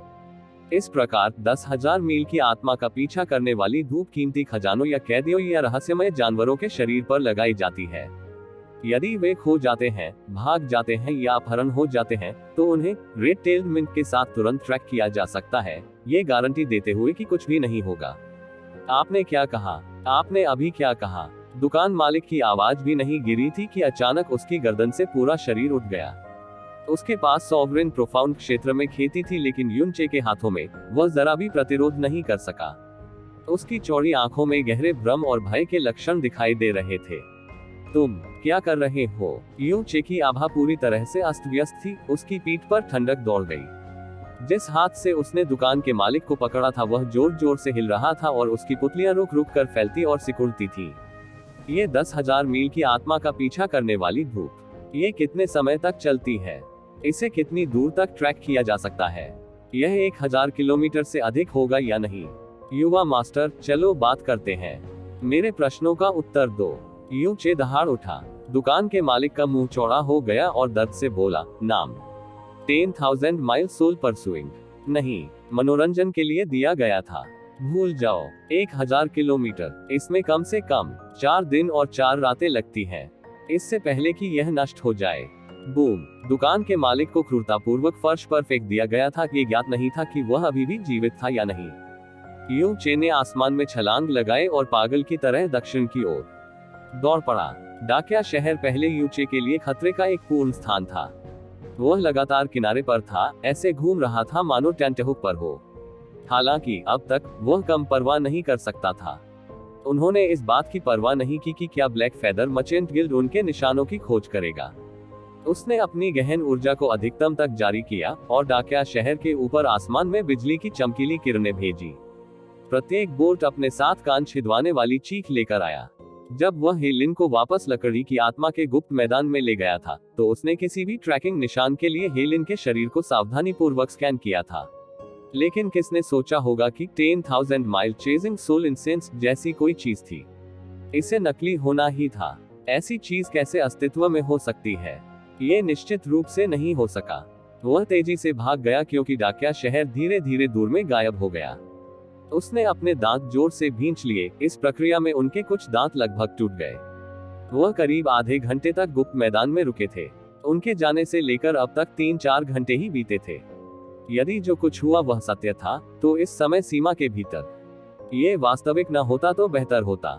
युन चे डाकिया शहर से बिजली की गड़गड़ाहट की तरह निकला। उसकी गति उस समय की गति से कई गुना अधिक थी जब वह हे लिन को घर वापस ले गया था। वह बिना एक क्षण भी रुके बेतहाशा दक्षिण पूर्व की ओर सीधे घने जंगल की ओर उड़ गया। घने जंगल में प्रवेश करते हुए युनचे ने अपनी गति कम नहीं की। उसने एक प्रचंड बवंडर की तरह पत्तों को तोड़ दिया, जिससे लकड़ी, घास और फूल आसमान में घूमने लगे। एक एक करके प्राचीन पेड़, जो हजारों साल पुराने थे, टुकड़ों और धूल में बदल गए। पहले से ही उस स्थान को याद रखने के बाद युनचे आखिरकार उस स्थान पर पहुंच गया जहां गुप्त प्रवेश द्वार था। उसके सामने प्राचीन वृक्षों की कतार खड़ी थी। वह तुरंत नीचे उतरा और उसकी पुतलियां सिकुड़ गईं। क्षेत्र को घेरने वाली मायावी संरचना पूरी तरह से टूट गई थी। हरी काली लताएं ऐसी लग रही थी मानो कोई तूफान आया हो और उन्हें तोड़ डाला हो। बेल के टुकड़े और टुकड़े जमीन पर बिखरे हुए थे। सामने की दुनिया खामोशी की तस्वीर थी, एक ऐसा सन्नाटा जो हड्डियों को ठंडा कर देता था। युनचे का दिल एक पल के लिए धड़कना बंद हो गया। जैसे ही उसे लगा कि ठंड ने उसे घेर लिया है, उसने अपनी निगाहें आगे की ओर टिका दी। वह धीरे धीरे आगे बढ़ने से पहले स्तब्ध होकर वहीं खड़ा रहा। पैरों के नीचे टूटी हुई लताओं पर चलते हुए उसके हर कदम की आवाज उसकी आत्मा में चुभ जाती थी। बेल के कुचले हुए रास्ते से गुजरने के बाद वह रुक गया। उसका शरीर कांप गया और उसका चेहरा पीला पड़ गया, क्योंकि उसके चेहरे पर दर्द के भाव तैर गए। ऐसा लगा मानो उसके शरीर से सारा खून तुरंत बह गया हो। जो मूल रूप से पन्ना और जैद वनस्पतियों की एक विशाल भूमि थी, अब विनाश और निराशा का दृश्य थी। प्राचीन पेड़ धराशायी हो गए, लकड़ी के घर ढह गए और हर चीज पर भयंकर युद्ध के निशान थे। सुरम्य भूमि में अब केवल सूखे हरे खून के धब्बे और एक घातक सन्नाटा रह गया था। लकड़ी की आत्माओं के एक के बाद एक बेजान शरीर खून से रंगी जमीन पर बिखरे हुए थे। युनचे के सबसे करीबी व्यक्ति की आंखें अभी भी खुली हुई थीं। उसकी आंखों से पन्ना हरी रोशनी पहले ही फीकी पड़ चुकी थी। जो कुछ बचा था वह डर और निराशा का था। यहाँ तक कि मृत्यु में भी उसका आक्रोश कभी नहीं छूटा। आह आह, युनचे के होंठ कांप रहे थे और उसकी पुतलियां झटके से फैल गईं, जिससे लगभग उसकी आंखों का सफेद हिस्सा ढक गया। युनचे हिल नहीं सकता था, जैसे कि उसके दोनों पैरों को जमीन पर कीलों से ठोक दिया गया हो। उसकी दृष्टि धुंधली होने लगी और उसके चारों ओर का आकाश घूमने लगा। उसने दोनों हाथों से अपना सिर पकड़ लिया। उसकी उंगलियां ऐसे हिल रही थी जैसे जीवन के अंत में एक बूढ़े व्यक्ति की हो। मर गए, वे सब मर गए। मेरी वजह से मैं उनकी मौत का कारण बना। मेरी वजह से। हफ हफ। युनचे ने दर्जनों गहरी, भारी सांसें ली, इससे पहले कि उसका दिमाग और आंखें दोनों अंततः स्पष्ट हो गईं। वह धीरे धीरे आगे बढ़ा। सब कुछ अभी भी थोड़ा धुंधला था, लेकिन प्रत्येक शरीर, ताजे हरे रक्त की प्रत्येक बूंद उसकी आत्मा में स्पष्ट रूप से अंकित थी। प्रत्येक दृश्य एक चुभने वाले ठंडे खंजर की तरह था, जो सीधे उसकी आत्मा में चुभ रहा था। वहां समय समय पर इंसानों के लाल खून के निशान मिलते रहते थे। वे खूनी गंदे धब्बों की तरह खड़े थे, जिन्होंने इस अब खंडहर हो चुके अभयारण्य को अपवित्र कर दिया। उसने एक और गहरी सांस ली। उसके चेहरे पर रंग लौट आया और उसकी आंखें एक बार फिर स्थिर हो गईं। उसने एक कदम आगे बढ़ाया, इस अब नष्ट हो चुकी दुनिया में सावधानी से चलते हुए। टकराना। एक भारी क्षतिग्रस्त पेड़ अचानक गिर गया, जिससे एक बेजान लकड़ी की आत्मा प्रकट हुई। वह पतली और छोटी थी। उसके बूढ़े और झुर्रीदार चेहरे पर शाश्वत शांति की अभिव्यक्ति थी। दादी किंग, ये युनचे फुसफुसाए। उसने अपना सिर उठाया और धीरे से अपनी आंखें बंद कर ली। हे लिन उसका सबसे अधिक सम्मान करता था। वह इस छोटी सी दुनिया में सबसे वरिष्ठ और सम्मानित लकड़ी की आत्मा थी। कुछ ही घंटे पहले उन्हें व्यक्तिगत रूप से वुड स्पिरिट मिरेकल ड्यू भी प्राप्त हुआ था। मुझे माफ करें, मैं आप सभी पर यह विपदा लेकर आया हूँ। कृपया शांति से आराम करें, युनचे ने धीरे से फुसफुसाया। इस त्रासदी के लिए मृत्युदंड दिया जा चुका था और अब वह केवल एक साधारण माफी मांग सकता था। वह शांत हो गया था, लेकिन बेचैनी अभी भी उसके सीने पर भारी थी। युनचे हवा में उड़ गया और किसी जीवित बचे व्यक्ति को खोजने की उम्मीद में अपनी आत्मा की धारणा को जारी किया। उम्मीद है कि भाग्यशाली लकड़ी की आत्माएं थी। भले ही केवल एक ही थी, वह पर्याप्त थी। एक खंडहर झोपड़ी के सामने युनचे ने एक अच्छी तरह से निर्मित मध्यम आयु वर्ग की लकड़ी की आत्मा देखी। अब उसमें जान नहीं रही। उसका हाथ एक टूटे हुए भाले को पकड़े हुए था। भाला हरे और लाल रक्त के मिश्रण में लेपित था। उसकी पीठ पर एक बड़ा और खूनी छेद था। क्योंकि वह अंत तक लड़ता रहा था, उसके पास अपने वुड स्पिरिट ऑर्ब को स्वयं नष्ट करने का मौका भी नहीं था। बिना किसी संदेह के उनकी मृत्यु के बाद उनका वुड स्पिरिट और जबरदस्ती छीन लिया गया था। सीनियर किंग यू चे ने धीरे से अपना नाम मुंह में लिया। उसके दोनों हाथ कांप रहे थे, मुठ्ठियां बंधी हुई थी। उसके चारों ओर मध्यम आयु वर्ग की लकड़ी की आत्माओं का बड़ा हिस्सा पड़ा हुआ था। प्रत्येक शरीर खूनी युद्ध के चिन्हों और युद्ध के घावों से भरा हुआ था। उन सभी की आंखें खुली हुई थी, भय, निराशा और घृणा के भावों से भरी हुई। उनमें से कोई भी बंद नहीं था। यू चे चुपचाप उड़ता रहा। इस छोटी सी दुनिया में आगे उसने एक के बाद एक वुड स्पिरिट बच्चे देखे। कुछ एक दूसरे को गले लगा रहे थे, कुछ बूढ़े को गले लगा रहे थे, और सबसे छोटा उसके कोमल छोटे शरीर पर वार किया गया था। उसके शरीर में एक लंबा काले ब्लेड वाला चाकू घुसा हुआ था। युन चे को सांस लेने में कठिनाई होने लगी। जब उसकी नजर उस बड़े बगीचे पर पड़ी जहां उसने अपनी पहली यात्रा के दौरान अपना अधिकांश समय बिताया था, तो उसे अपनी नजरें हटाने के लिए संघर्ष करना पड़ा। हजारों फूल जमीन पर बिखरे हुए थे। अब तितलियां नहीं रहीं। फूलों के बिस्तर के अंत में दो लड़कियां एक दूसरे को कसकर गले लगा रही थीं। हालांकि उनके शरीर पर कोई निशान या घाव नहीं था, लेकिन उनके भीतर कोई जीवन नहीं था। उनकी आत्मा की शक्तियों के स्वयं विनाश से मृत्यु। युन चे उतरा और उन्हें घूर कर देखा। फेई यान, किंग हे। फूलों की क्यारी के बाहर एक गिरा हुआ युवक पड़ा था। उसका शरीर घावों से भरा हुआ था, जो उन क्रूर घावों का सबूत था जो उसने युद्ध में अपने पीछे की दो लड़कियों की रक्षा करने की कोशिश में झेले थे। किंग झू, घुटन की तीव्र भावना जो अंततः कम हो रही थी, एक बार फिर पूरी ताकत से वापस आई। उसकी पूरी आत्मा में बाढ़ आ गई, पहले से भी अधिक मजबूत। उद्धरण चिन्ह ... काश मैं खुद बाहरी दुनिया देख पाता। मैंने हमेशा सोचा था कि इंसान डरावने होते हैं। मैंने कभी नहीं सोचा था कि बिग ब्रदर यू चे इतने मजबूत और पसंद करने वाले इंसान होंगे। यह एक आकर्षण है जिसे मैंने अपने हाथों से बनाया है। यह आपको सुरक्षित रखेगा। उद्धरण चिन्ह, बड़े भाई यू चे, क्या आप हमसे मिलने के लिए अक्सर वापस आएंगे? उद्धरण चिन्ह ... उद्धरण चिन्ह, किंग झू, फी यान, किंग हे। एक हाथ से उसके सिर को, दूसरे से उसके हृदय को पकड़कर वह धीरे धीरे नीचे झुक गया। उसके हृदय को ऐसा महसूस हुआ मानो उसे हजारों जहरीली सुइयों से छेदा गया हो। उसका शरीर अनियंत्रित रूप से दर्द से कांपने लगा। कुछ घंटे पहले ही उन्होंने उसे आश्चर्य से देखा था, ऐसी शुद्ध और उत्सुक आंखों से। उन्होंने उसके द्वारा कहे गए हर शब्द को पकड़ कर रखा, मानो उन्हें डर हो कि उसका एक भी शब्द छूट न जाए। उन्होंने स्पष्ट रूप से उनमें से प्रत्येक की आत्मा में आशा और लालसा की गहरी इच्छा महसूस की थी। भाग्य उनके प्रति बहुत अधिक क्रूर था। समान उम्र में दूसरों के लिए जो आदर्श था, वह उनके लिए एक सपना था। वे अपनी जवानी के चरम पर थे, लेकिन अब वह जिसने ये सब पैदा किया, वह मैं था। उसका दिल हिल रहा था और उसके दांत बज रहे थे। उसने अपनी 5 उंगलियों से उसके सिर में छेद किया, उसके मांस में खोदा, फिर भी उसे जरा भी दर्द महसूस नहीं हुआ। यह उसके जीवन में दूसरी बार था जब उसे ऐसा महसूस हुआ था। पहली बार जब वह अज़्योर क्लाउड कॉन्टिनेंट में थे। उसने अपने मालिक को खो दिया था, उसने लिंगर को खो दिया था। अब न तो उसे कोई थामने वाला था और न ही कोई थामने वाला था। अपने क्रोध और व्यथित पागलपन के तहत उसने स्काई पॉइजन पल का उपयोग किया था और पूरे शहर में सभी लोगों की जान ले ली थी। उसके अविवेकपूर्ण कृत्य के बाद उस पर तुरंत अंतहीन और असहनीय अपराध बोध आ गया, जिससे वह निराशा के कगार पर पहुंच गया।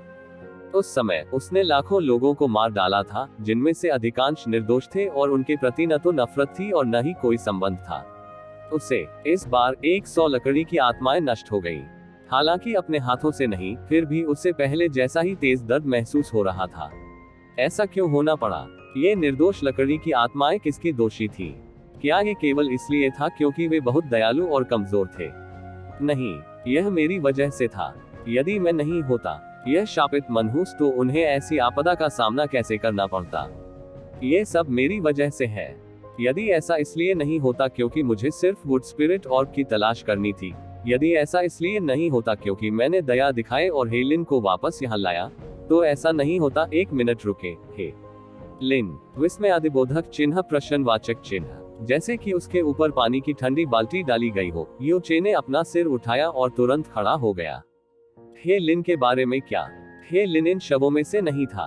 हे लिन कहाँ गया था? युन चे ने उड़ना शुरू कर दिया और एक बार फिर अपनी आत्मा की धारणा को जितनी जल्दी हो सके जारी किया। पूरे लकड़ी की आत्मा के गुप्त मैदानों को कवर किया। उसने मिट्टी के हर इंच, घास के हर तिनके, लकड़ी की हर आत्मा की लाश को स्कैन किया। उसने हेलेन का बिल्कुल भी पता नहीं लगाया। उसका दिमाग तेजी से साफ हो गया। उसने अपनी आत्मा की भावना को जितनी दूर तक फैला सकता था उतना बढ़ाया, और फिर भी उसे हेलेन की लाश नहीं मिली। हेलेन अभी भी जीवित हो सकता है। नहीं, ये निश्चित था। वह लिन निश्चित रूप से जीवित था। वे लोग जानते थे कि हेलेन एक शाही लकड़ी की आत्मा थी। वे निश्चित रूप से उसे जीवित पकड़ना चाहते थे। और हेलेन लकड़ी की एकमात्र ऐसी आत्मा है जिसका वंश शाही था। भले ही उसने सबसे गंभीर और हताश परिस्थिति में कदम रखा हो, वह खुद को कभी मरने नहीं देगा। हाँ, वह निश्चित रूप से अभी भी जीवित था। इस समय सबसे अधिक संभावना यही थी कि उसे पकड़कर ले जाया गया था। जमीन पर खून अभी तक सूखा नहीं है। वे ज्यादा दूर तक नहीं जा सकते थे। युनचे हवा में ऊपर उड़ गया और अपनी आंखें बंद कर ली। उसने हर उस एकाग्रता को इकट्ठा किया जिस पर वह काबू पा सकता था। मुझे उसे ढूंढना है। मुझे उसे ढूंढना ही होगा। पूर्व की ओर उसे जंगल से होकर रास्ता बनाते कदमों के निशान महसूस हुए। उसने अपनी आंखें बंद कर ली और अपनी गहन ऊर्जा को बिजली की तरह पूर्व की ओर तेजी से प्रवाहित किया। युनचे की भयावह गति से आए तूफान ने नीचे के पेड़ों को तोड़ दिया। उन्होंने अनगिनत खतरनाक और तूफानी स्थितियों का सामना किया था और हमेशा कुछ ही क्षणों में अपना संयम वापस पाने में सक्षम हो जाते थे, लेकिन इस बार मामला अलग था। उसका दिल पूरी तरह से खराब हो गया था और चाहे वह कितनी भी कोशिश करे, उसे शांत नहीं किया जा सका। ऐसा लग रहा था जैसे उसकी आत्मा को किसी अज्ञात इकाई ने कसकर बंद कर दिया हो और वह कभी न खत्म होने वाले दर्द के चक्र में कांप रही हो। बचे हुए निशानों का अनुसरण करते हुए वह पूर्व की ओर बढ़ता गया। आखिरकार मनुष्य की एक आभा उसकी आत्मा की धारणा के भीतर प्रकट हुई, और यह सिर्फ एक व्यक्ति नहीं थी। युनचे ने ध्यान केंद्रित किया, फिर अपनी आत्मा की समझ को उसकी सीमा तक विस्तारित किया और 17 मजबूत आभाओं को उससे 5 किलोमीटर से अधिक आगे नहीं पाया। इसमें लकड़ी की आत्मा से संबंधित एक अतिरिक्त कमजोर आभा भी शामिल है। वह लिन ऐसी गति से चलते हुए जो अभी भी धीमी होनी बाकी थी। युनचे ने जंगल में उतरते हुए अपनी उपस्थिति छुपा ली और धीरे धीरे सामने आभामंडल के करीब पहुंच गया। आसपास पहुंचने पर हिडन फ्लोइंग लाइटनिंग पहले से ही जुटाई गई थी और एक भी व्यक्ति ने उसका पता नहीं लगाया। वे सभी 17 लोग काले लिबास में थे। उनके प्रत्येक वस्त्र पर अलग अलग लेकिन विशिष्ट स्थानों पर काले नाग का प्रतीक देखा जा सकता था। इन व्यक्तियों में उनमें से 16 की आभा दिव्य आत्मा क्षेत्र में थी, जबकि सबसे आगे वाले व्यक्ति की आभा दिव्य क्लेश क्षेत्र में थी। हालांकि सामने वाले व्यक्ति को अभी कुछ समय पहले ही दैवीय क्लेश क्षेत्र में कदम रखना चाहिए था। उसकी आभा की ताकत काले रंग के उस अधेड़ उम्र के व्यक्ति से थोड़ी कम थी, जिसे युनचे ने पिछली रात गंभीर रूप से घायल कर दिया था। युनचे की नजर समूह के ठीक बीच में एक व्यक्ति पर टिकी थी। वह एक वुड स्पिरिट लड़के को कसकर अपनी मुट्ठी में दबा रहा था। वह लिन हेलेन की गहरी ताकत को सील नहीं किया गया था और उसके शरीर पर कोई स्पष्ट घाव या चोट का कोई निशान नहीं था, लेकिन उसके बंदी के हाथों में वह स्थिर हो गया था। उसकी दोनों आंखें खुली थीं, लेकिन उनमें वह विशिष्ट हरी चमक गायब थी, बल्कि वे मृतकों की भूरी सफेद आंखों की एक अनदेखी जोड़ी की तरह दिखते थे। किसी जीवित व्यक्ति की तरह दिखने के बजाय वह अपनी आत्मा से निकले एक खाली खोल की तरह दिखता था। हेलेन, युनचे ने धीमी आवाज में कहा, ये सुनिश्चित करते हुए कि हेलेन मरा नहीं था। युनचे ने राहत की सांस ली, लेकिन जब उसने हेलेन की बेजान आंखें देखी तो उसका दिल और भी भारी हो गया। हा हा हा, काले कपड़े पहने उस आदमी की जोरदार हंसी गूंज उठी जिसने हेलेन को पकड़ रखा था। मैंने कभी भी इतने बड़े और सुखद आश्चर्य की उम्मीद नहीं की थी। हे, न केवल हॉल मास्टर क्रोध में नहीं फूटेगा, वह निश्चित रूप से हमें उदारता से पुरस्कृत करेगा। यह अफसोस की बात है कि लकड़ी की आत्माओं का वह झुंड इतना जिद्दी था कि वह अपनी आत्मा को नष्ट करने में संकोच नहीं कर रहा था। उनमें से बहुत सारे थे, फिर भी हमें केवल कुछ वुड स्पिरिट ऑर्ब्स ही प्राप्त हुए। सच कहूं तो ये संभवतः इन सभी वर्षों में हमारी सबसे बड़ी फसलों में से एक है। बहुत समय पहले से ऐसा लगता है जैसे इन लकड़ी की आत्माओं ने एक समझौता किया है। जैसे ही उनमें से कोई भी हमारे हाथ में पड़ता है, वे तुरंत अपने वुड स्पिरिट ऑर्ब्स को स्वयं नष्ट कर देते हैं। हे, इस छोटे से वुड स्पिरिट किड के लिए बॉस, उसकी पृष्ठभूमि क्या है? हमें उसे जिंदा क्यों पकड़ना पड़ा? यहाँ तक कि हॉल मास्टर भी उसकी वजह से क्रोधित हो गया। आगे चल रहे काले कपड़े पहने व्यक्ति ने पीछे की ओर देखते हुए बेरुखी से उत्तर दिया, कुछ प्रश्नों का उत्तर न देना ही बेहतर है। बस उस पर नजर रखो, अगर वह एक बार फिर भाग निकला तो हमारा तो क्या, हॉल मास्टर का भी सिर घूम जाएगा। बातचीत में अचानक आए इस मोड़ से हर कोई हैरान रह गया। हेलेन के बंदी ने अपनी पकड़ मजबूत की और कहा, ये ये सब क्या है? क्या आप कह रहे हैं कि यह वुड स्पिरिट किट कुछ ऐसा है जिसे संप्रदाय के गुरु चाहते हैं? हम्फ, उनके नेता ने चिल्लाकर कहा। मुझे डर है कि स्थिति और भी गंभीर है। जब sect master black feather merchant guild में घायल हुए व्यक्ति को लेकर आए, तो मैंने स्पष्ट रूप से दिव्य मार्शल क्षेत्र का उल्लेख सुना। क्या दिव्य मार्शल क्षेत्र? चुप रहो, उनके नेता बुरी तरह चिल्लाए। जब तक तुम अपने हृदय में समझते हो ये काफी है। इसके बारे में बात न करें और न ही कोई और प्रश्न। यदि आप मरना नहीं चाहते तो सतर्क रहें। एक बार जब हम हॉल मास्टर से मिलेंगे तो हमें तुरंत संप्रदाय में लौटना होगा और इस बच्चे को संप्रदाय मास्टर को सौंपना होगा। कोई चूक नहीं हो सकती। अगर हम इस बच्चे को खो देते हैं तो मैं गारंटी दे सकता हूं कि हम में से कोई भी अपनी जान नहीं बचा पाएगा। हाँ बॉस, हर कोई एक स्वर में चिल्लाया। हे लिन के बंदी ने उनके नेता की ओर देखा। बॉस, आप आराम कर सकते हैं। संपूर्ण डाकिया क्षेत्र में किसी के पास साहस करने की न तो क्षमता है और न ही साहस। बूम! इससे पहले कि वह अपनी बात खत्म कर पाता, केवल 6 मीटर की दूरी पर हवा में एक छाया दिखाई दी। गहन शक्ति के भीषण विस्फोट के बीच वह छाया प्रकाश की एक लकीर की तरह उसकी ओर चमक उठी। सब कुछ एक पल में हो गया। बिना इसका एहसास किए हे लिन के बंदी की बाहें अचानक हल्की महसूस हुई। यू चे ने हे लिन को छीन लिया था, लेकिन उसने भागने की कोशिश नहीं की। वह समूह से बाहर निकला और फिर रुक गया। पीछे मुड़कर पहले छुपे हुए युनचे ने अब गहन ऊर्जा की प्रचंड लहरें छोड़ी जो उसके शरीर से निकल रही थी, जैसे कि वह कोई जानलेवा जानवर हो जो अभी अभी जागा हो। उसकी आंखों में पागलपन था। उसके बाएं हाथ ने हेलिन को सुरक्षात्मक रूप से पकड़ रखा था, जबकि उसके दाहिने हाथ ने हेवन स्मिटिंग सोर्ड को कसकर पकड़ लिया था। तलवार गहन ऊर्जा की परतों से ढकी हुई थी, जो एक अत्यंत चौंकाने वाली पैशाचिक आभा को प्रकट कर रही थी। घटनाओं के इस अचानक मोड़ ने काले कपड़ों वाले पुरुषों के चेहरों से रंग उड़ा दिया। वे डर के मारे जमीन पर गिर पड़े और इससे पहले कि वे आधा शब्द भी बोल पाते, युनचे की गहन शक्ति विस्फोटक रूप से बढ़ गई और उसने तुरंत चौथा द्वार रंबलिंग हेवन खोल दिया। उसने अपनी लाल रंग की गहन ऊर्जा इन काले कपड़े पहने लोगों की ओर भेजी जिन्होंने लकड़ी की आत्माओं का वध किया था। वह पुर्गेटरी गेट खोलकर इन दिव्य आत्मा क्षेत्र विशेषज्ञों से आसानी से निपट सकता था। रंबलिंग हेवन को सक्रिय करने की उसे कोई आवश्यकता ही नहीं थी। हालांकि इस रिहाई में केवल गहन ऊर्जा ही नहीं थी, इसमें उनका सारा गुस्सा और क्रोध भी शामिल था। वह गुस्से से उबल रहा था और गुस्सा निकालने का समय आ गया था। टकराना। भले ही वह केवल एक ही हाथ का उपयोग कर रहा था, रंबलिंग हेवन की शक्ति के तहत हेवन मारिंग तलवार की शक्ति अभी भी दुःस्वप्न जैसी थी। बम! तलवार वज्र की तरह गिरी। इससे पहले कि वह अपने लक्ष्य की स्पष्ट झलक पा सके, यू चे ने पहले ही अपने निकटतम लक्ष्य को मिटा दिया था। बूम! युन चे ने तलवार घुमाई, जिससे हवा के माध्यम से सबसे बाईं ओर आगे 3 व्यक्तियों की ओर एक चमकदार लौ भड़क उठी। समूह के चारों ओर खून और अंगों की बारिश होने से वे तुरंत टुकड़े टुकड़े हो गए। फिर खून की सड़ी हुई दुर्गंध तेजी से हवा में भर गई। काले कपड़े पहने बाकी लोग इतने डरे हुए थे कि उन्हें लगा मानो उनकी आत्माएं उनके शरीर से निकल गई हो।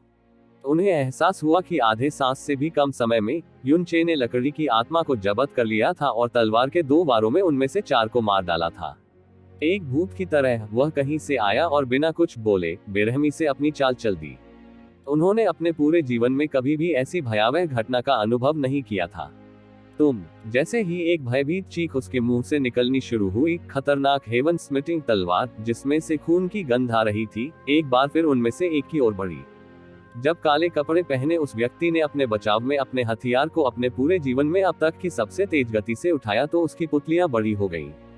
धमाका! काली आत्मा का भाला तुरंत आधे में विभाजित हो गया और हेवन स्मिटिंग तलवार उसके पीछे से गुजरती रही और निर्दयतापूर्वक काले कपड़े पहने हुए आदमी की छाती में छेद कर गई।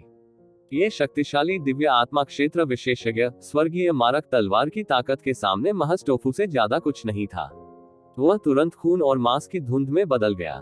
यू चे की आकृति एक बार फिर गायब हो गई। वह एक और काले कपड़े पहने आदमी के पीछे चमका। इससे पहले कि उस आदमी को पलटने का मौका मिले, उसके शरीर का कटा हुआ ऊपरी हिस्सा उसकी कमर से नीचे गिर रहा था। टकराना! टकराना! बूम! मून स्प्लिटिंग कैस्केड सक्रिय हो गया। उसके हाथ में हेवन स्मिटिंग तलवार नाच रही थी। यू चे एक अजय रक्तपिपासु शैतान की तरह था। हर बार जब वह अपनी तलवार घुमाता, एक जोरदार विस्फोट से आकाश हिल जाता और उसके बाद खून की बारिश होती। जरा भी झिझक या संयम नजर नहीं आया। उन्होंने अपनी क्षमताओं को उनकी सीमाओं तक पहुंचाया, जो कि किसी भी सामान्य दिव्य आत्मा विशेषज्ञ की क्षमता से कहीं अधिक थी। जैसे ही उसका 9वां वार हुआ, काले कपड़े पहने 16 आदमी पहले ही खून और कुचले हुए मांस के ढेर में बदल चुके थे। साबुत शव की तो बात ही छोड़िए, कोई भी पहचानने योग्य मानवन भी पीछे नहीं बचा था। इन लोगों को अपनी मौत से पहले चीखने तक का वक्त नहीं मिला। अभी समय की 4 सांसें ही बीती थी। नेता की पुतलियां सिकुड़ गईं, उनका शरीर छलनी की तरह कांपने लगा। कुछ ही क्षण पहले वे खुद से इतने भरे हुए थे कि अच्छे काम के लिए खुद की पीठ थपथपा रहे थे। उन्होंने न केवल अपना मिशन सफलतापूर्वक पूरा किया, बल्कि उन्हें भारी अप्रत्याशित लाभ भी हुआ। हालांकि पलक झपकते ही वे अचानक स्वर्ग से सीधे नरक में गिर पड़े। उसके पीछे के सभी लोग बिना किसी अक्षुण्ण लाश के मर गए थे। ये सभी लोग दैवीय आत्मा क्षेत्र के अंतिम चरण में थे और उन्हें डाकिया क्षेत्र में सबसे मजबूत लोगों में से एक माना जाता था, लेकिन इस राक्षस के सामने वे 16 दयनीय कीड़ों के अलावा कुछ भी नहीं थे, जिन्हें आसानी से टुकड़ों में कुचल दिया गया था। जब युनचे की नजर आखिरकार उस पर पड़ी, तो वह पूरी तरह से कांप उठा। उसका चेहरा एकदम सफेद पड़ गया। इस प्रतिद्वंद्वी की गहन ऊर्जा स्पष्ट रूप से दिव्य आत्मा क्षेत्र के केवल दूसरे स्तर पर थी, जो पूरे महान क्षेत्र से उससे कमजोर थी, लेकिन वह अपनी दृष्टि और आभा के नीचे बिना सोचे समझे लगभग तुरंत ही डर गया था। एक हाथ का उपयोग करके और कुछ ही सांसों में अपने 16 आदमियों को मार डाला। भले ही वह मूर्ख था, वह इतना भोला नहीं था कि यह सोचता कि वह इस राक्षस को हरा सकता है, जो दिव्य आत्मा क्षेत्र के शुरुआती चरण में था। तुम कौन हो? इन लोगों का नेता धीरे धीरे पीछे हट गया और अपने पूरे जीवन की सबसे भयभीत आवाज में चिल्लाया। लगभग तुरंत ही उसे अचानक पिछली रात लकड़ी की आत्मा को जब्त करने की घटना के लिए जिम्मेदार अपराधी द्वारा भेजा गया विवरण याद आया। वह चिल्लाया, तुम लिंग यून हो। युनचे को जरा भी आश्चर्य नहीं हुआ जब उसने लिंग यून का नाम चिल्लाते हुए सुना। युनचे के सीने में अभी भी गाढ़ा और उग्र गुस्सा घूम रहा था, क्योंकि उसने बिना शब्द कहे अपनी तलवार बाहर निकाल दी। काले लबादे वाले आदमी के पूरे चेहरे पर डर छाया हुआ था। बिना किसी हिचकिचाहट के उसने अपनी सारी गहन ऊर्जा लगा दी और अपना काला आत्मा भाला उठा लिया। जब उसने अपनी पूरी ताकत से हमले को रोकने का प्रयास किया, तो घुप्प काली बिजली ने उसे घेर लिया। बजना। यदि युनचे केवल पुर्गेटरी अवस्था का उपयोग कर रहा था, तो शायद वह इसे मुश्किल से ही रोक सकता था, लेकिन रंबलिंग हेवन की शक्ति के तहत भले ही यह एक हाथ से किया गया हमला था, ये कुछ ऐसा था जिसे वह संभाल नहीं सका। टकराव की आवाज आई, उसके बाद ब्लैक सोल भाले के टूटने की आवाज आई। काले लिबास वाला नेता चिल्लाया, क्योंकि उसे बेरहमी से उड़ा दिया गया था। वह गिर गया और जमीन पर लुढ़क गया, दर्जनों चक्कर पूरे करते हुए अंततः रुकने से पहले। पफ्त। काले नेता ने कुछ और खून उगल दिया। वह हताश होकर पलटा और भयभीत और कांपती आवाज में बोला, रुको, हम ब्लैक सोल डिवाइन संप्रदाय से हैं। यदि आप हमें ठेस पहुंचाएंगे, तो आपका अंत अच्छा नहीं होगा। और न केवल हम जानते हैं कि आपका नाम लिंग यून है, बल्कि हम ये भी जानते हैं कि आप शुद्ध चंद्रमा क्षेत्र से आते हैं। यदि आप मुझे छोड़ देते हैं और उस छोटी लकड़ी की आत्मा को हमारे संप्रदाय के नेता को सौंप देते हैं। संप्रदाय के नेता न केवल इसे जाने देंगे, बल्कि वह तुम्हें इनाम भी देंगे। ब्लैक फेदर मर्चेंट गिल्ड एक ऐसा संगठन था जो छाया और काले बाजार से निपटता था। उनका सूचना नेटवर्क दूरगामी और कड़ाई से नियंत्रित और गुप्त था। जब इस आदमी ने लिंग यून नाम चिल्लाया, तो उसका चेहरा भावहीन रह गया। यदि उसने ज्वाला देव क्षेत्र चिल्लाया होता, तो उसे भी आश्चर्य नहीं होता। हालांकि उसने जो चिल्लाया वह था शुद्ध चंद्रमा क्षेत्र। युनचे चुप रहे। एक हाथ में गतिहीन हेलिन और दूसरे हाथ में स्वर्ग मार देने वाली तलवार को घसीटते हुए वह कदम दर कदम आगे बढ़ता गया। युनचे द्वारा आगे बढ़ाया गया हर कदम काले कपड़े पहने व्यक्ति को ऐसा महसूस करा रहा था मानो वह मौत के एक कदम करीब जा रहा हो। वह अपने पैरों पर खड़ा होने के लिए संघर्ष कर रहा था और भयभीत होकर उसने कहा, मत करो और करीब मत आओ। हमारे आत्मा संप्रदाय को दैवीय मार्शल क्षेत्र का संरक्षण प्राप्त है। आत्मा संप्रदाय का अपमान करना दिव्य मार्शल क्षेत्र का अपमान करने के समान है।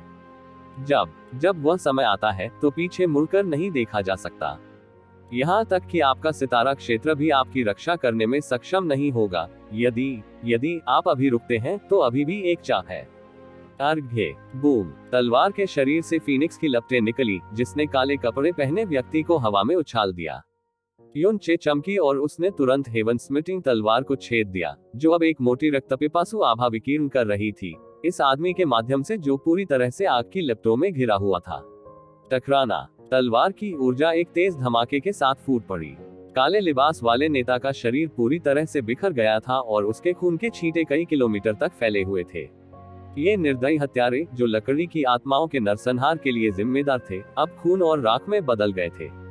ओफ! जैसे ही लाल रंग की गहरी ऊर्जा खत्म हुई, यू चे ने खुद को इधर उधर हिलाया। वह कुछ देर तक जबरदस्ती इस अवस्था में रहा और अंततः अपने शरीर में खून की लालसा को दबाने में कामयाब रहा। उसने हे लिन को नीचे बिठाया और उसकी आंखों में देखते हुए अपने दोनों हाथ हे लिन के कंधों पर रख दिए। हे लिन, क्या आप घायल हैं? हे लिन ने अपना सिर हिलाया। वह न तो उत्साहित था और न ही रुआसा था। उस पर कोई प्रत्यक्ष चोट भी नहीं थी, लेकिन उसकी आंखों में एक खालीपन था। थोड़ी देर बाद उन्होंने फीकी मुस्कान दी और कहा, मैं ठीक हूँ। धन्यवाद बिग ब्रदर यू चे, आपने एक बार फिर मेरी जान बचाई है। उद्धरण चिन्ह उद्धरण चिन्ह। यू चे ने हे लिन की ओर शून्य दृष्टि से देखा। उसे बचाने के बाद उसने उम्मीद की थी कि हे लिन व्याकुल हो जाएगा, पीड़ा और चोट से भर जाएगा। उसे उम्मीद थी कि वह दिल खोलकर रोएगा, सारा दुख और दर्द दूर करेगा। वह उसके बेहोश होने के लिए भी तैयार था। हालांकि न केवल हे लिन ने एक भी आंसू नहीं बहाया, बल्कि वह अभी भी मुस्कुरा सकता था और उसे धन्यवाद भी दे सकता था। यू चे ने हे लिन के कंधों पर अपनी पकड़ मजबूत कर ली, क्योंकि उसमें बेचैनी की तीव्र भावना भर गई। हे लिन, मुझे खेद है, मेरी वजह से आपके कुल के लोग। अगर मैंने ऐसा नहीं किया। हे लिन ने धीरे से अपना सिर हिलाया। नहीं, ये बिग ब्रदर यू चे की गलती नहीं है। आप मेरे हितैषी हैं। आप मेरे उद्धारकर्ता हैं और सबसे अच्छे व्यक्ति भी हैं जिनसे मैं कभी मिला हूँ। यू चे अवाक रह गया। हे लिन ने घूमकर दूर की ओर देखा। वह गुप्त स्थान जहाँ लकड़ी की आत्माएं रहती थी। बड़े भाई यू चे, क्या आप कृपया मुझे एक बार और घर ले जा सकते हैं? मैं उन्हें उचित तरीके से दफनाना चाहूंगा। उद्धरण चिन्ह। ठीक है। यून चे ने उदास होकर अपना सिर हिलाया। उसने हे लिन को उठाया और पश्चिम की ओर उड़ना शुरू कर दिया। हालांकि इन 17 सोल सेक्ट के सदस्यों को मारने के बाद खतरा किसी भी समय आ सकता था, जिससे स्थिति और भी खतरनाक हो गई थी। जहां उसे तुरंत चले जाना चाहिए था, वह हे लिन को ना कहने में असमर्थ था।